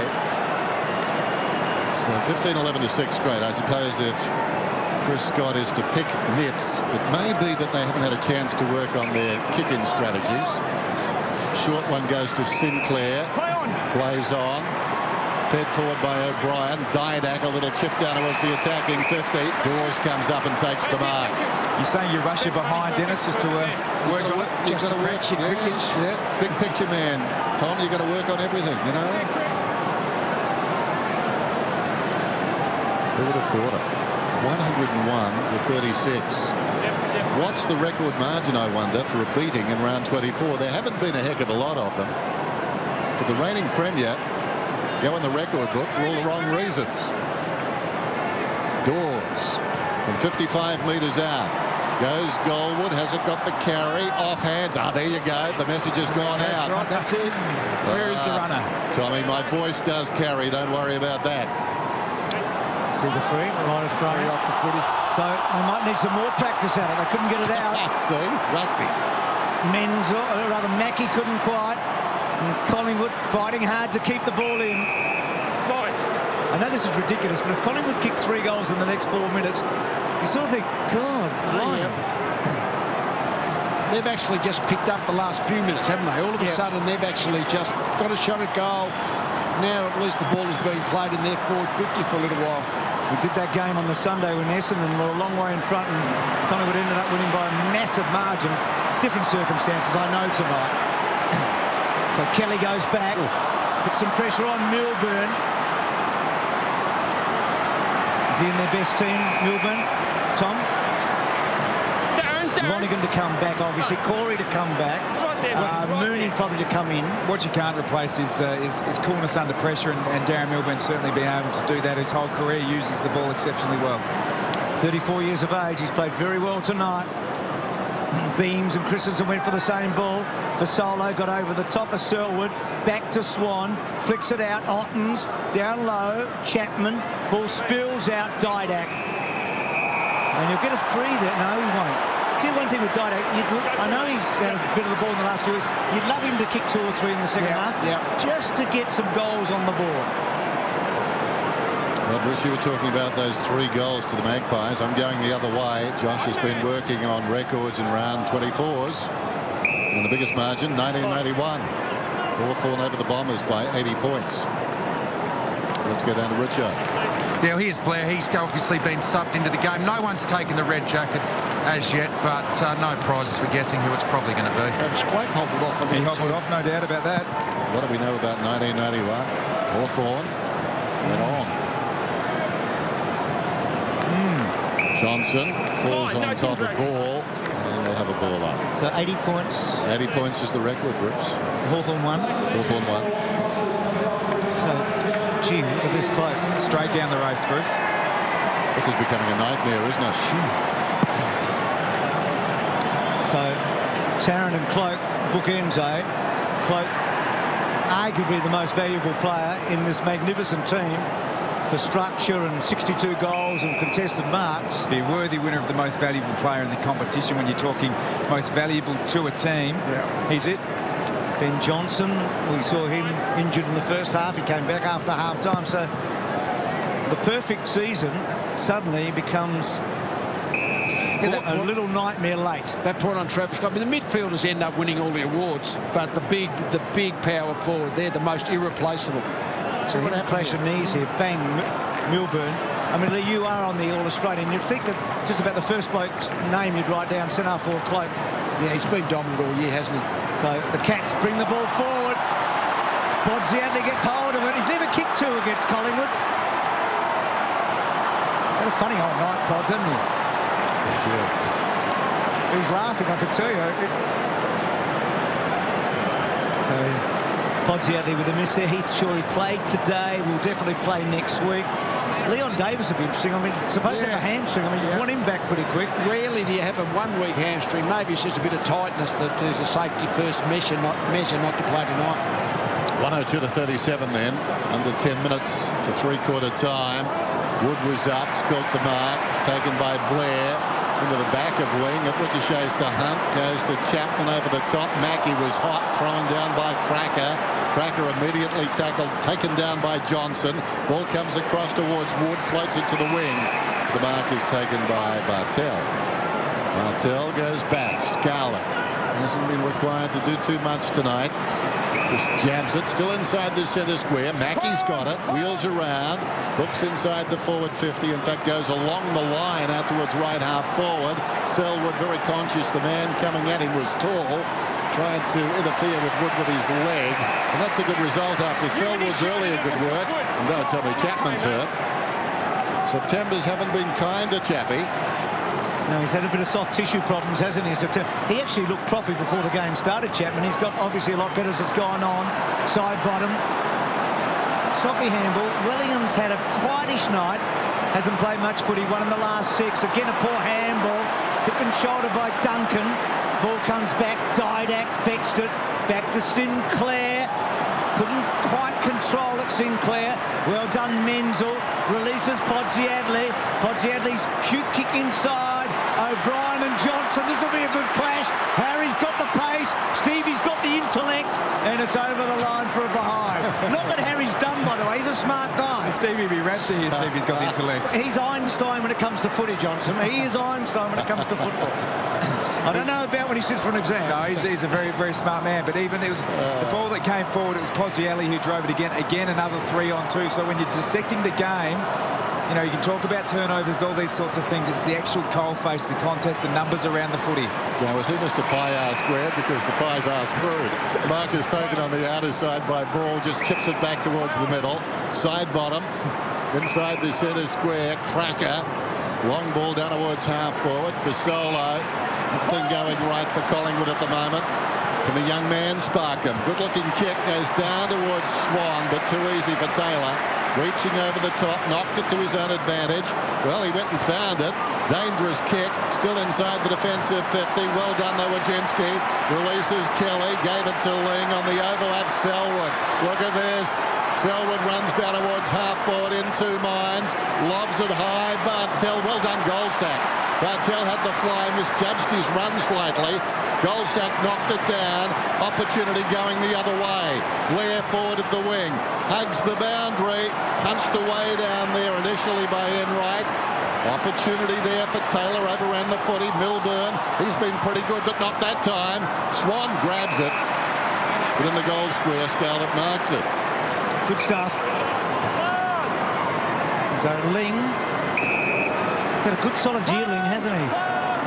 A real spring in his step, kicks the ball down the line to Hunt. And well done, Didak. Free kick, Hunt, I think. That mark of Scarlett's was the 19th to 6th now marks against opposition kicks to Geelong. Actually, that's big numbers, isn't it, in the Cats' favour. So Hunt and West and a boundary throw-in. Joel Corey, obviously, to come back. There's Harry Owen and Stevie J. Like to see more of those two going man-on-man, ball for ball. Thinking of the Cats, Lonigan reckons he'll be back next week. Advantage. Corey, well, he's important. Looks like Mooney will get a chance. Johnson went without it. Hassled out of it by Scarlett to Chapman. Geelong winning all those one-on-ones. Lovely switch out wide to Enright. Enright, dinky little kick, Duncan to Varco. Varco hasn't got the full pace quite yet. Goes with a long ball to full forward. Big flies from everywhere. Pod's almost got hold of it. Ball hasn't quite come out. Menzel's he's got a handful for the first time ever. 5 big ones. Just watch that contest again. It was another outnumber. The Geelong players went to the contest. Harry O'Brien just chose to be the release player when he was outnumbered at the coalface. And we'll get a good look at here. The ball comes in. Here's an even number contest now. Hawkins goes to the ball. Yep. Side bottom comes in. Harry, man kicks a goal. It's a dangerous area, that 10 to 15 metre out area. When the ball comes ground level there and it's a contest, you only need one offensive player to get his hands on the footy. It's an open shot at goal. And even if you are going to be that loose man and not go to the coalface, I should say, you at least cover the goal square. Would like his time again there, Harry O'Brien. So Menzel's got 5. Tim Watson's on the boundary. Harry Taylor, who's been getting medical attention all night to a troubling left quad, has now been subbed out of the game, and Burns has been activated. Wellingham to side bottom, floats one inside the forward 50. Dawes was up. Roving the pack, Blair. Brilliantly done, Wojcinski, and again, Good Shepherd came from Burns. Wojcinski prods it up towards the wing, just short of the wing. Ling takes the mark. Good speed there by Cameron Ling. Ling has done his job tonight, no question about that. He kicks it towards half forward. Brown, Pendlebury, who started so brilliantly. Johnson, Dawes, sweeping hand pass over the top side bottom. O'Brien goes back to him. Well worked by Collingwood. That was neat and precise. Wellingham, though, in two minds, goes to Cloak, and Cloak kicks it directly to Hunt. And they could pay a price here. This is Duncan. So Cloak back on the ground. Duncan. Just thinking about Alistair Clarkson. I reckon he'll be putting a bit of work into Menzel for next week, don't you? Suddenly he's becoming a big factor in September, you would feel, for this year. Christensen to Ottens. So Ottens. Hawkins, good hold. Now that's a good, strong mark in the front. I know it was Swan, but he had to stretch. We get the feeling with Collingwood at the moment, they don't normally concede inside forward 50, so Hawthorn exactly the same. They do their defensive work through the middle of the ground. So if you're Alistair Clarkson, you're looking at, OK, well, Geelong have been able to get the ball inside their forward 50, so we do need to win those one-on-one contests inside the forward 50. He's kicked a couple, Hawkins. He took a spectacular mark. There's Taylor. He was hit around. He got concussed last week as well, didn't he? So he's had a couple of tough weeks now. Hawkins going for a third. That ball working a little back, but not going to. And a behind. So it's 30 scoring shots to 7. And my theory about 3 quick goals in 4 minutes, I've dished that, Dan. Don't do that, Bruce. Just had a tweet. You think you're going bad. I've got a tweet for somebody purporting to be Archimedes. I don't think he's into tweeting, is he? I thought he was the Bath guy, but apparently he was the Pi R Squared guy. Well, it's the big story that you're into tweeting, Dennis. No, that's Josh, actually. Josh has taken it up, and he's really pumped up that he's got 280 friends, Tom, and he says most of them actually are yours that have come over to him. I don't think they've forsaken you, though. Here's Goldsack out of the back pocket to the wing and Brown. Wellingham goes down towards half forward for Solo. Takes the mark. Just needs to settle. He's about 65 metres out from goal. Cloak offers a lead in short. That's ignored. High ball. Jolly from behind. Launched himself in front of the pack. Well done by Blair. Will the goal stand? We've got a debate. No, it's too far away. I was 20, 30 metres away, so I've got nothing to say. Okay, all clear. Goal to Blair.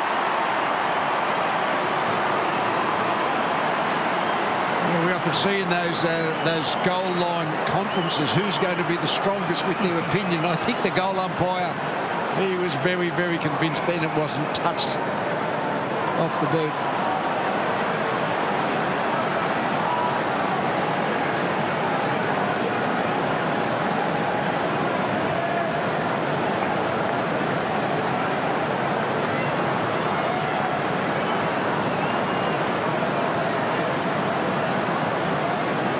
So was it touched? It might have been fingertips, but not enough really to be certain.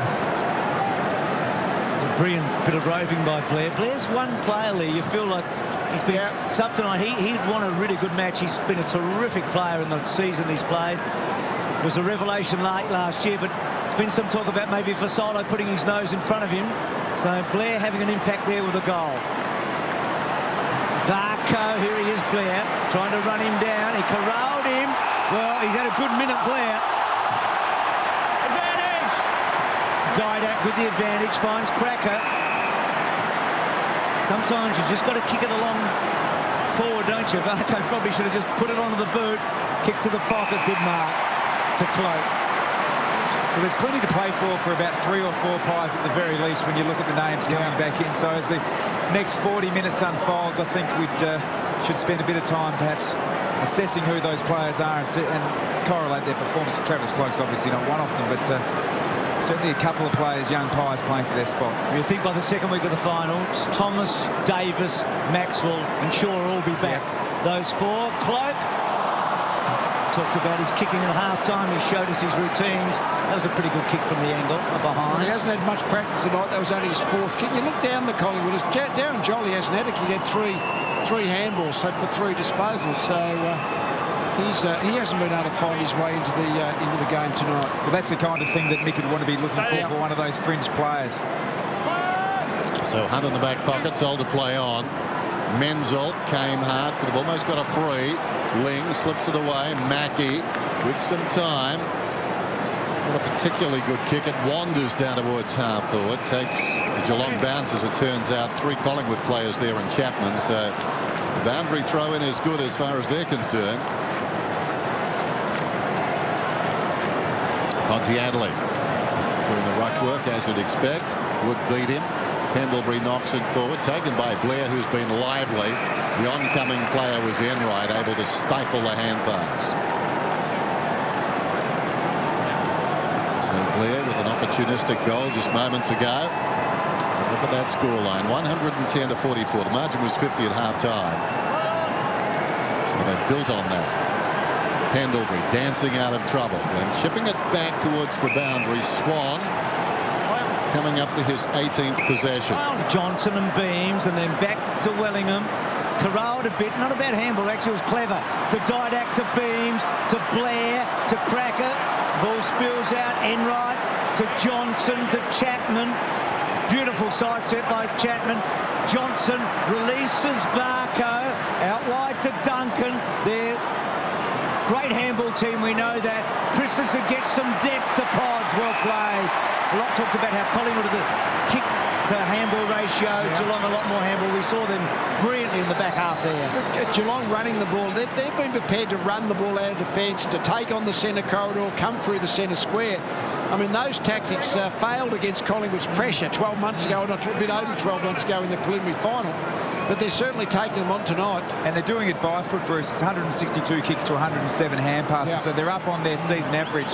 And it is worth noting, it's a beautiful night out there, so the skills should be at the top level, and they're executing them brilliantly. So Pontiadli, just the 1 goal so far. 49 metres out. Is it coming back? It's not. So behind. So the Cats. We should be asking the question, why are Geelong being able to just dominate coming through the centre square tonight when most other sides haven't been, including them, haven't been able to do that against Collingwood? I think Collingwood's defensive pressure is down 1% or 2. That's all it takes for a good team to cut you up. Brown upended as he kicks a high ball short of the wing. Then right a little uncertain, so safety first gets it out of bounds. Brown's given out a few of those. Kelly arriving at just the right moment. Jolly, by his standards, a very quiet night. Pendlebury couldn't control it. Burns tackled by Wellingham. Blair keeps it going. Just momentum of the tackler took him another 5 metres.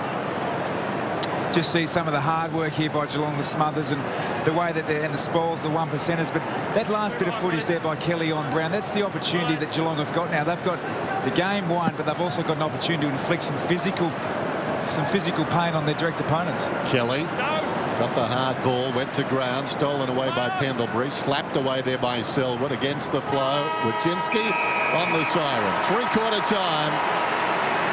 And again in that term, it was the Cats who called the tune. With the MCG on a Friday night, it's Geelong 16-15, 111. Who would have guessed Collingwood languishing at 7-2-44? You're seeing it right. 3/4 time on a Friday night. Round 24 getting underway. Collingwood getting drubbed. 7-2-44. Geelong flying. 16-15, 111. Now, Collingwood led by 7 points at quarter time. But Geelong got the last 2 goals of that term and then proceeded to get the next 8. So 10 on the trot. They set up this situation as we go down to Richard. Well, Sando, it's been a really positive night. What did you talk about in the huddle then? Just to maintain our discipline, I think. You know, we've tackled really well tonight. We've pressured Collingwood every opportunity that we've got. Just to maintain that and keep our form going into next week. Well, yeah, talking of that, your opponents next week, you've got a day's break on them. Do you have to start looking ahead now? What are you going to do different? Oh, no, we only just focus on this quarter now. Obviously, try and maintain that really good defensive pressure. Keep trying to get the ball in our forward half and keep it there. Cheers. Thanks. Over to you, Timmy. Well, I just want to show you some vision at three-quarter time. Now, we know Mick Malthouse, what a competitive beast he is, but he knows this game is done and dusted. Here's Mick going out onto the ground at three-quarter time. He could be at a suburban game. He could be at a country game. He's just wandering around there. And there's no urgency in any of his behaviour at three-quarter time. He goes over to the forwards. He has a chat to Cracker, to Cloak, just has a word or two in their ear, and they're done and dusted. They're accusing the rack for tonight. Their major concern out of tonight will be the injury to Tarrant. He didn't reappear. He's still downstairs with the medicos.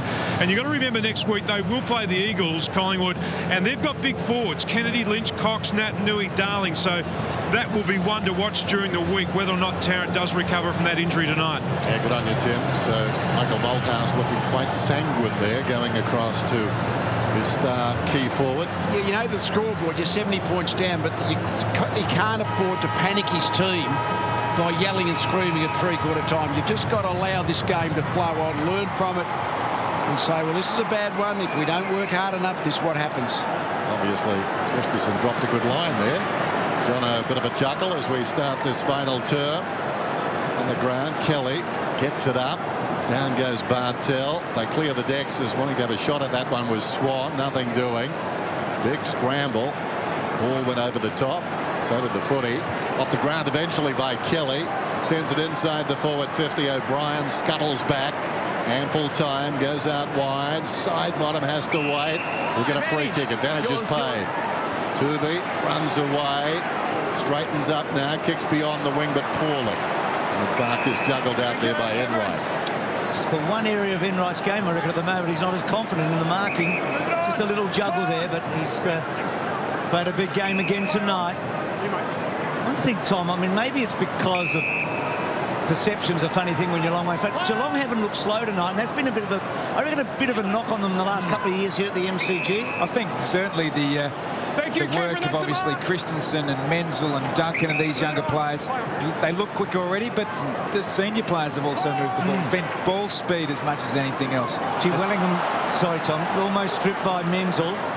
Back inboard to side bottom to Jolly, and Jolly with a floater to the pocket. Cloak, free kick. Oh, Travis Cloak. Oh, Travis Cloak. Trav, all the way up, traffic, it was easy. Yep.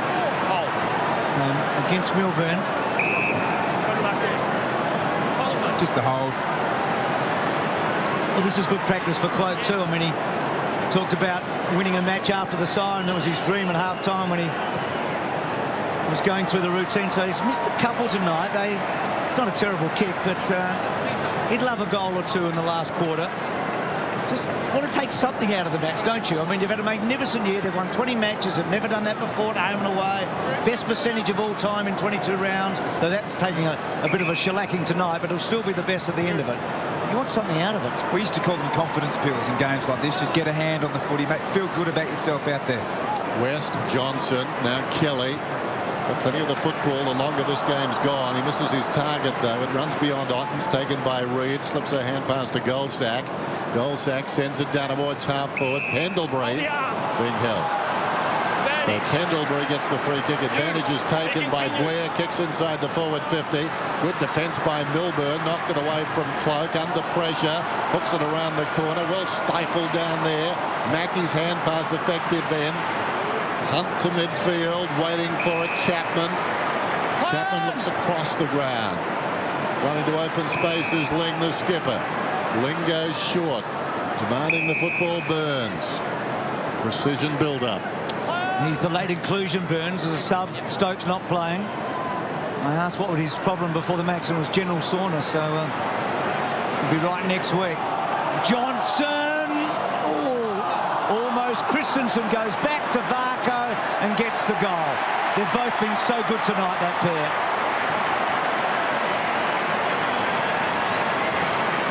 That contest was genuinely putting the cue in the rack there by Scott Pendlebury, I'll tell you.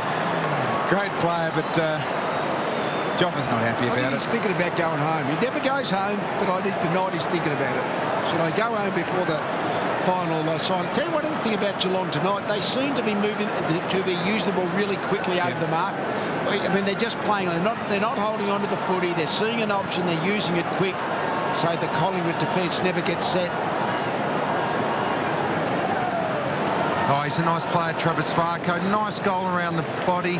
But have a look behind there, the goal. That's the Ponsford stand. There's a lot of thinning out of that crowd there. I think the Collingwood supporters have well and truly put the queue in the rack. They're going home as well. And if Joffa goes, the queue's definitely in the rack. Otten's knocked it down. Selwood gets it out. Duncan, little give. Varco runs to space yet again. Chapman leads to this football. Chapman in the pocket. Then he left it behind. And again, Toopi does nicely, body to body. That's his go. Finds side bottom. Side bottom out wide. Swan drops the mark and it runs out of bounds in front of he and Selwood. Hasn't had it all his own way tonight, Dane Swan, after a stellar run at 4. Maybe this is the wake-up call they need. Certainly, there'll be a lot of talk around the town now. Suddenly, the dynamic has shifted. Johnson, Blair. Thanks, mate. It's interesting, Dennis, when you talk about the wake-up call and having been involved with sides that went on sort of 14, 15-game winning streaks, if you actually graph that just before the loss, you feel you'd taper down, but usually the response is straight back up. Gee, brilliantly done by Johnson. How he worked his way through there. Little kick by Mackie. Bartel clever. Varco. Chapman. Bang! That's how he kicks him, Chappie. Somebody said, how did Chappie play the game? You show that. Yep. That's how he played the game. He's worked his way into it. He hasn't been a great form of late. He sort of always looks, I don't know whether he's got brawny stuff or something, but he just doesn't look like he's running freely. But he's such a talented player.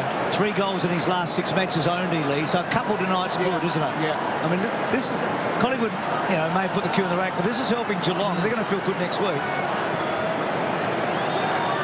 What is the story of the game here? Is the story a reflection of how well Geelong have played, or is it a reflection of a potential vulnerability?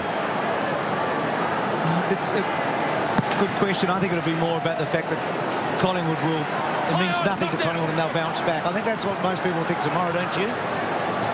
Beams, the high ball out towards the wing. Well, I'm sure Collingwood supporters will. Kelly liked his game. He's changed his spots, Kelly. He's now a in and under player. A very good one. Ball on the outer side. Chasing it hard is Burns. Grabs it. Looks inside the forward 50. Too long for Podsiadly. Going back, there was Goldsack. Bartel goes with the outside of the boot and misses. 124 plays 45. Goldsack, Johnson. Johnson, like a few of his teammates, started brilliantly, comes to Wellingham. Lee, what do you think John Worsfold, Alistair Clarkson, James Hird, Brett Ratton, what do you think they'll think about tonight? Well, I'd be thinking from Collingwood's point of view, it's good in a way because it's convinced them that basic reality is if we don't work hard enough, we can get beaten. So any thought that it's just going to happen is probably evaporated. Not a bad thing from Collingwood's point of view in a way. Gee, Enright just took a terrific mark, something we were talking about a moment ago. Ottens. Off a step, Ottens. Kicks to the pocket. O'Brien went. And Hawkins cleverly done to Johnson, to Pods, who has got his second against Collingwood for the first time in his short career.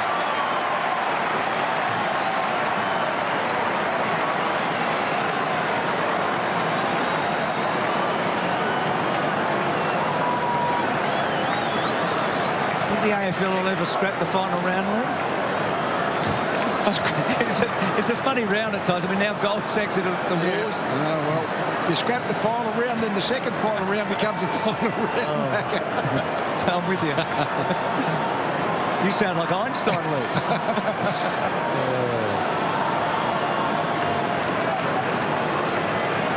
Just that point. Geez, he didn't need that. Oh, it didn't look so friendly, did it? Good bounce, which hasn't always been the case tonight. Chapman goes after the footy. Duncan over the top. Wojcinski got a nice bounce. They've had a few tonight, Geelong. Things have generally fallen their way. Mind you, they've made their own breaks. Christensen up the top to Duncan. Duncan, little chip. Ling's got it. Really no resistance coming from Collingwood now, although having said that, doing very nicely. Ball smothered the kick, gives it across towards Tuvey. Ooh, side bottom showed some guts there going back. Juggled the mark, short to Cloak. Cloak's on the wing. Cracker running hard, takes the mark. Looks inside, Cracker.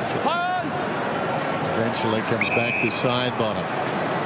Cracker started well enough, but has not been a factor. Didak, confronted by Christensen, goes back on his right leg, and he certainly has some skills. Beautiful along the line to Cloak. Goes long this time, down towards full forward, and the mark is taken by Scarlett. Wellingham looking for a kick. There may have been incidental contact, but Scarlett did brilliantly. Wojcinski and now Kelly. To Kelly. Kelly's kick to a contest. Johnson did pretty well, but so did his opponent on that occasion. And Tuvey, the ball out wide for Solo. Just not happening for the youngster today or tonight, but he butters up and gets the quick kick away. Wood sits underneath and takes the mark. Selwood, the opponent. Wood wanting to give it off, gets it out wide. Side bottom loads it up, kicks to the goal square. Jolly's in a good spot, and the ball's through for behind.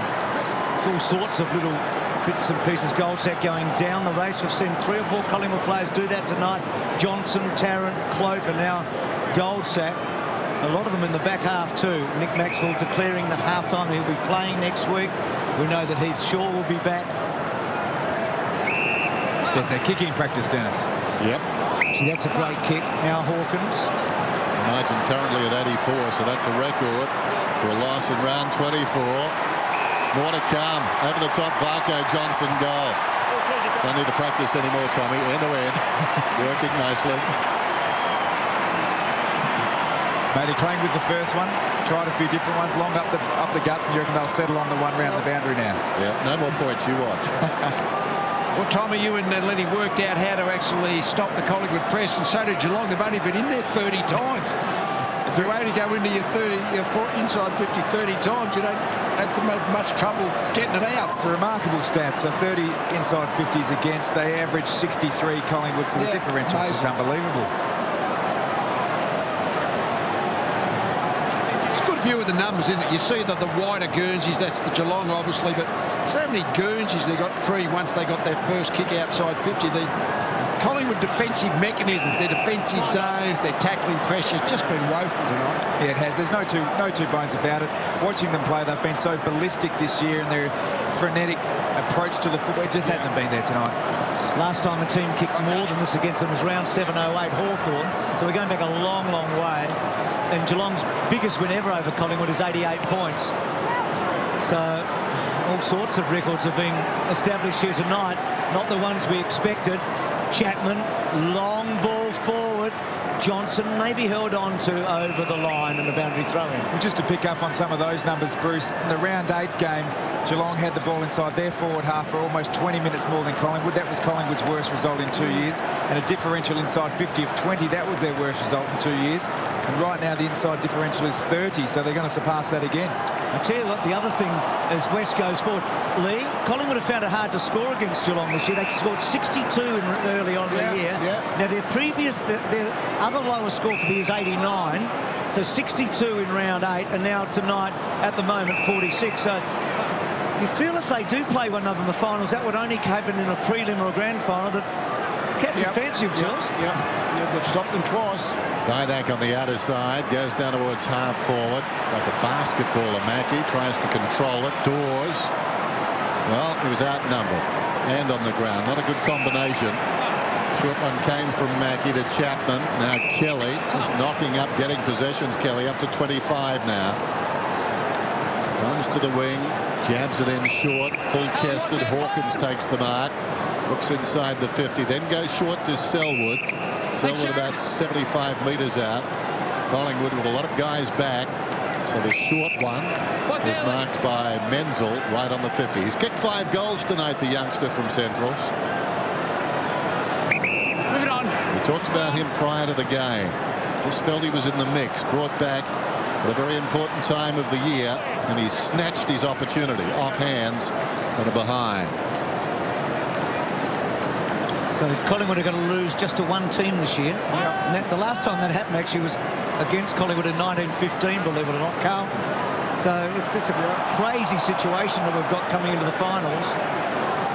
If Geelong ever had any concerns about belief, that gives them the belief, doesn't it? That they can beat them. They've done it twice. That's when you've had multiple losses. Yeah. I mean, the Bombers only lost the one game 11 years ago, and Geelong only lost the one game when they before the grand final. It's his home and away stuff. So it's a crazy situation that Collingwood only losing in the home and away season to one team having more than the one loss.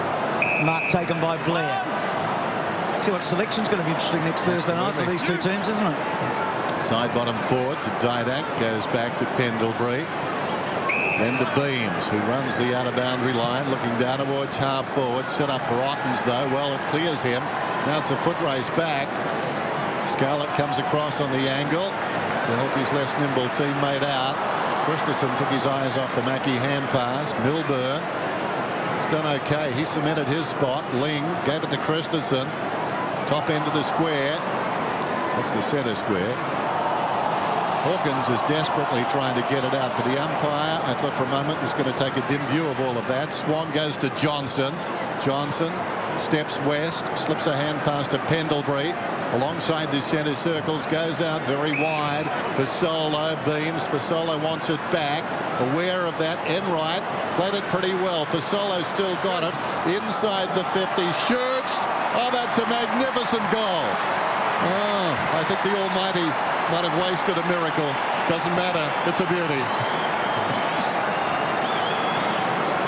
Needed something like that, Alex, for Solo. I think Blair came on and provided a little bit of a spark, showed a real intent to play, particularly with his tackling pressure, and hit the scoreboard also. For Solo's been found wanting on a couple of occasions near the football, but that's obviously highlighting some of the class that he's got. Whether it's enough to maintain his spot in the side will be one of those interesting selection quandaries.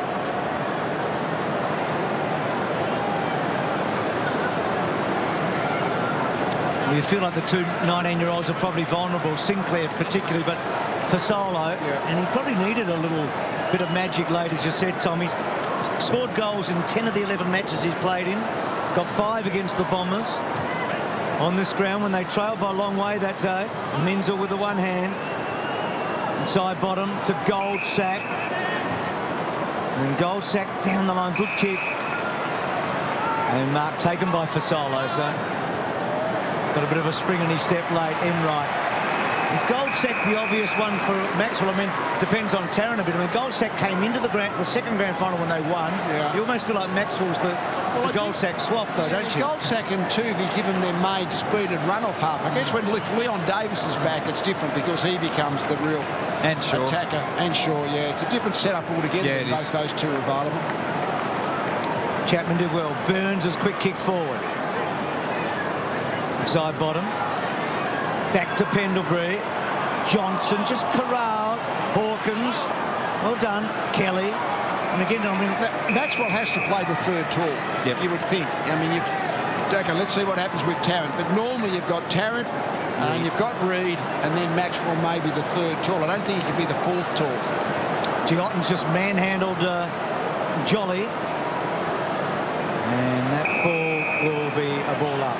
Yeah, I think that the third tall of Brown at the moment is very one-dimensional. So if you've got Maxwell as your third tall, Heath Shaw also is an exceptional mark for his size. It also enables Harry O'Brien to play that tall, small if required. It's probably a better balance all over.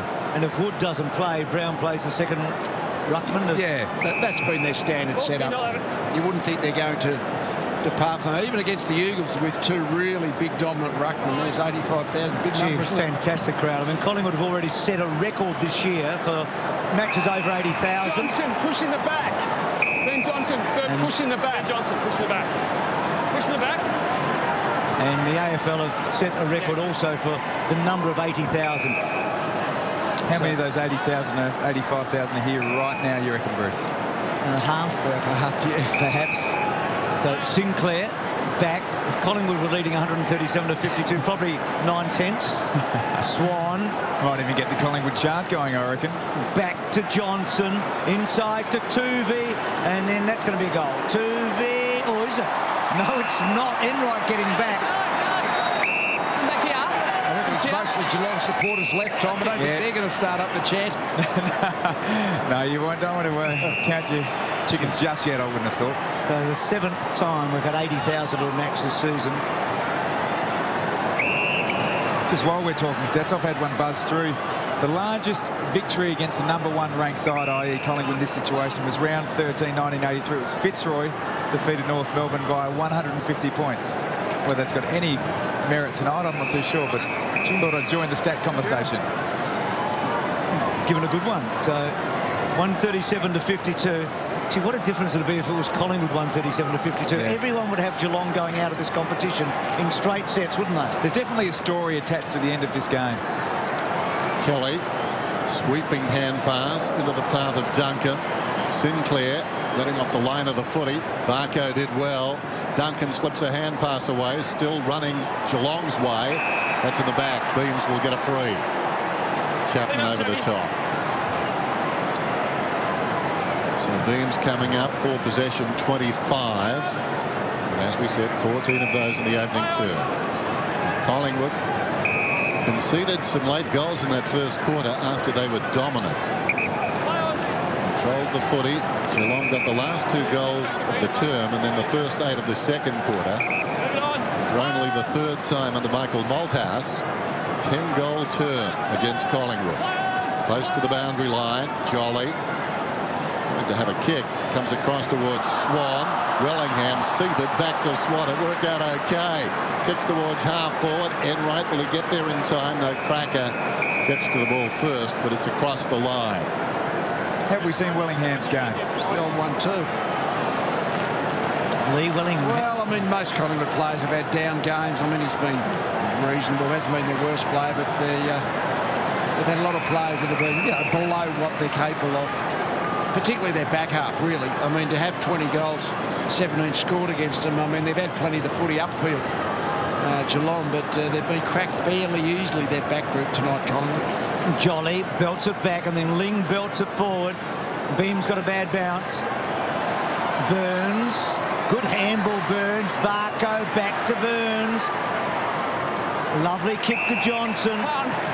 They're beautiful to watch, the Cats, when they're playing like this, aren't they? They do play a beautiful game. There's no doubt about that. Duncan's long ball in. Chappie's got it. This is vintage Geelong. What's the centre corridor attacks? They're getting away with it. Not often Collingwood can turn you over if you try to go back inside. But Tom, I look at this. This is Geelong of 2008, 2009.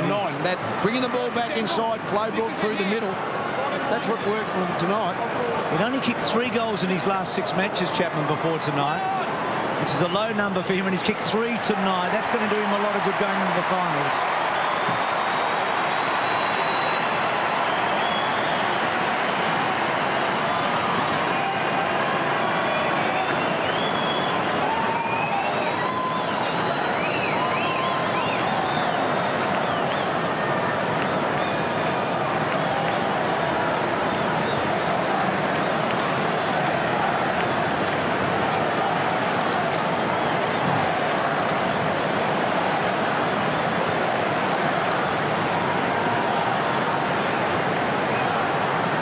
We've seen this so often tonight. Being prepared to bring the ball slightly inside, then straight back to the centre of the ground. But so often Geelong have bobbed up with the ability to do that. Collingwood haven't defended the centre corridor well tonight. Ottens knocks it down. Swan straight back to Ottens. Kicks inside the forward 50. One-way traffic at the moment. Reid, he's tried very hard. Brown gave it to O'Brien. Side bottom back to Reid. Penetrating kick straight up the middle. Strong mark is taken by Wood. On the line of the square, the attacking side of centre, as you can see. Now he just sets it up, looking for Cloak in a battle down there with West. West hammers it back towards the goal line. And Hunt runs it across for a behind. Collingwood moved to 53. They trail by 90. Here's Bartel. Well, that was very ambitious, but Dynak gives away a free kick. Results aside, I think Collingwood need to look at these two games against Geelong at some of the really key indicators, and that's inside 50s against, time in forward half against, it over an 8-quarter period for the year.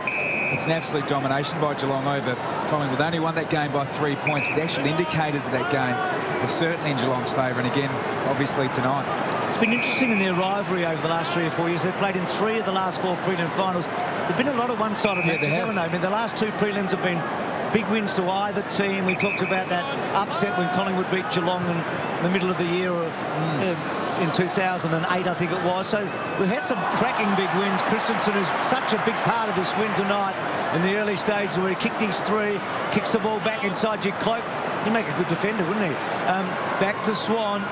Back to Goldsack, back inside to Blair. We talked about that he had a fair bit to play for tonight. Bangs it forward. Oh, big flyby for Solo. Couldn't quite. Nearly a specky. Enright to Hunt. And then Hunt banging the ball wide. Sinclair will set himself. But this boy has got beautiful hands. Strong overhead, isn't he? Yep. Must do marking practice with James Bartel. I was just going to say. There's a bit about that, isn't it? Fantastic reach. It's like a big Jimmy Bartel, isn't it? Just a bigger version. But a long way to go yet. But 5 goals. Makes his case a little better tonight. Only his 20th game. Menzel. This is Kelly. Prez has had enough. Will he be going down to the rooms? I would think so. Well, he hasn't got a breakfast show tomorrow, so no point going home early to bed. Over the football. Johnson tackled by Tuvey. And the umpire calls for it. Are you stalking him? Thank you. You seem to know a fair bit about his movements. Thanks, sir. Well, he's got the breakfast show, you know, like up against Ross and John. I've got to square off to a few people now. There's the bounce. Knocked down nicely by Ottens. Well, it looked that way, but Blair was the man who got to it first and kicks it out of bounds. It's interesting, Bruce, when you talk about the games between Geelong and Collingwood over a period of time and some of the blowout margins. What they have been interesting results. Even the preliminary final in 07 was a really close game. It was probably closer than what people expected, and some of the blowouts have been unexpected also in terms of the results. Well, the Cats won 1 prelim final by 71 points. This will be their greatest ever win over Collingwood if the score stays as it is right now. Ball close to the line. Chapman runs into Hunt. That's a couple of hard heads there. Christensen back to Bartel. Kelly's been fantastic. Back to Burns. Not a good night for Stokes to have general soreness, I would have thought. But I think he'll be safe. Just a quick thing. Collingwood have only lost 2 of their last 37 coming in, but this is a... Geelong, in winning tonight, have now won 100 of their last 117 games. Incredible effort, isn't it? From round 6, 2007. Now, the least number of games to get 100 is Collingwood prior to that, 122 back in the dim dark ages. So, let him up. Thanks, Mac. Andrew, go back, take your kick. It was high. When you say quickly 100 wins out of 117, and they won 55 out of 58 at one stage. Sometimes lose 17 in the season. Generally in footy, if you can win 60% of your games, you're really good over a long period of time. So they've won about 80%. Unbelievable. Mackey, the long ball in. Ottens cast in the role of a rover. Still going to Ottens. Falls to ground. Brown, rather tentative as he came to him. Didn't want to give away a free kick. At close quarters, gave it to Cracker, who comes in short. Dynak's got it. Goes across the ground. Mark is taken out there by Beams. Beams into the path of Blair. Now, Blair has played 42 minutes and he's had 14 possessions. And we'll count this one too, so 15. He really has made a case for an appearance in the finals. If he doesn't make it, what he should do is take this tape into the Small Claims Tribunal. He's a mobby. Goes across the ground and the mark is taken out there by Beams. Does Mick sit on that tribunal? No, it's only small people. Off a step Beams to half-forward Podsiadly. Big fly. Mark. So does... Last selection question I'll ask you, Tom. Does Mooney come up? Chris Scott indicated, Richo, before the game that Mooney was certainly a big part of their finals plan. So Hawkins has done pretty well tonight. Doesn't get into the contest there. Pods obviously is the #1 go-to man, big man forward. Yeah, I guess it's the debates around the second ruck, whether West has done enough, not so much Hawkins or Podsiadly. Well, none of us saw this coming tonight. Selwood off a step. Chapman has kicked 3. That's a good mark by Chapman. So the team that was unbeatable basically all year have been hammered by a record margin in the final home and away game of the season. Geelong has never beaten Collingwood by as much as they have tonight.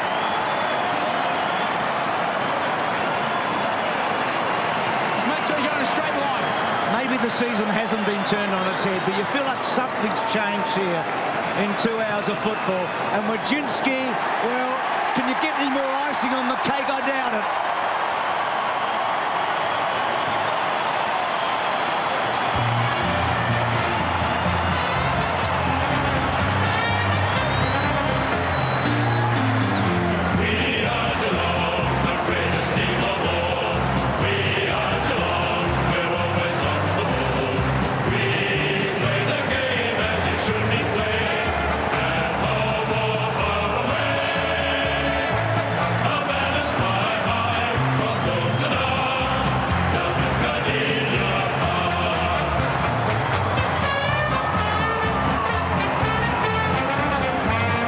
Take a look at that scoreboard. It is real. And Collingwood led 4 goals to nothing at one stage.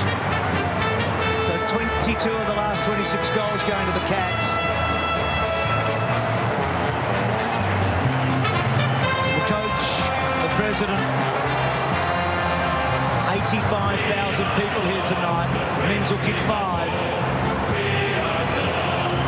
And Geelong breathe a bit more life into what I think will be a fascinating final series anyway. But can't wait for next Friday night now as we go down to Tim Watson.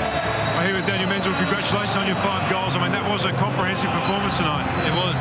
We knew that we hadn't been playing our best footy last month, so we really wanted to come out and give it a good hit out, and I think we did that. And even though the scoreboard didn't tell the tale at quarter time, you really dominated even in the first quarter. We knew we could keep our pressure up, and that's what we did in the first. And obviously, you said we didn't take our chances, but we could keep doing that. It'd come through, and in the end it did. So. And a great defensive performance tonight too. It was. That's what we base our game around, and when we're playing good, we do that. So I think that's what Scotty will be most pleased about tonight. Well done. Thanks, mate. 17 possessions, 5 goals, of course, and 10 marks for that young man. Now, business turns to resurrection, if you like, after this bad loss. Let's go down to Richo. Well, Joel, your greatest win ever against Collingwood. Not even you guys sort of saw that one coming. Nah, not really. I mean, they're a quality unit, and been measuring against them all year, so it's nice to come out and do that, and especially the young boys playing really well tonight, so it was good. That was the thing. It was probably set up by them early. Menzel really got you going, and Christensen was fantastic in that first half, and it really counted. Yeah, no, big, and even Mitch Duncan too. So, mate, we bring them in, and we expect what they've given tonight, and they just keep impressing us. Who can you add to the mix next week against the Hawks? Oh, mate, I mean, Moons wasn't far off this week, and we've got a couple others too. So, Tom Lonigan's probably going to come back in. It's glad I'm not a coach. Get off and join them. So an amazing night here. It's the first time ever 2 teams have won at least 19 games in the same home and away season.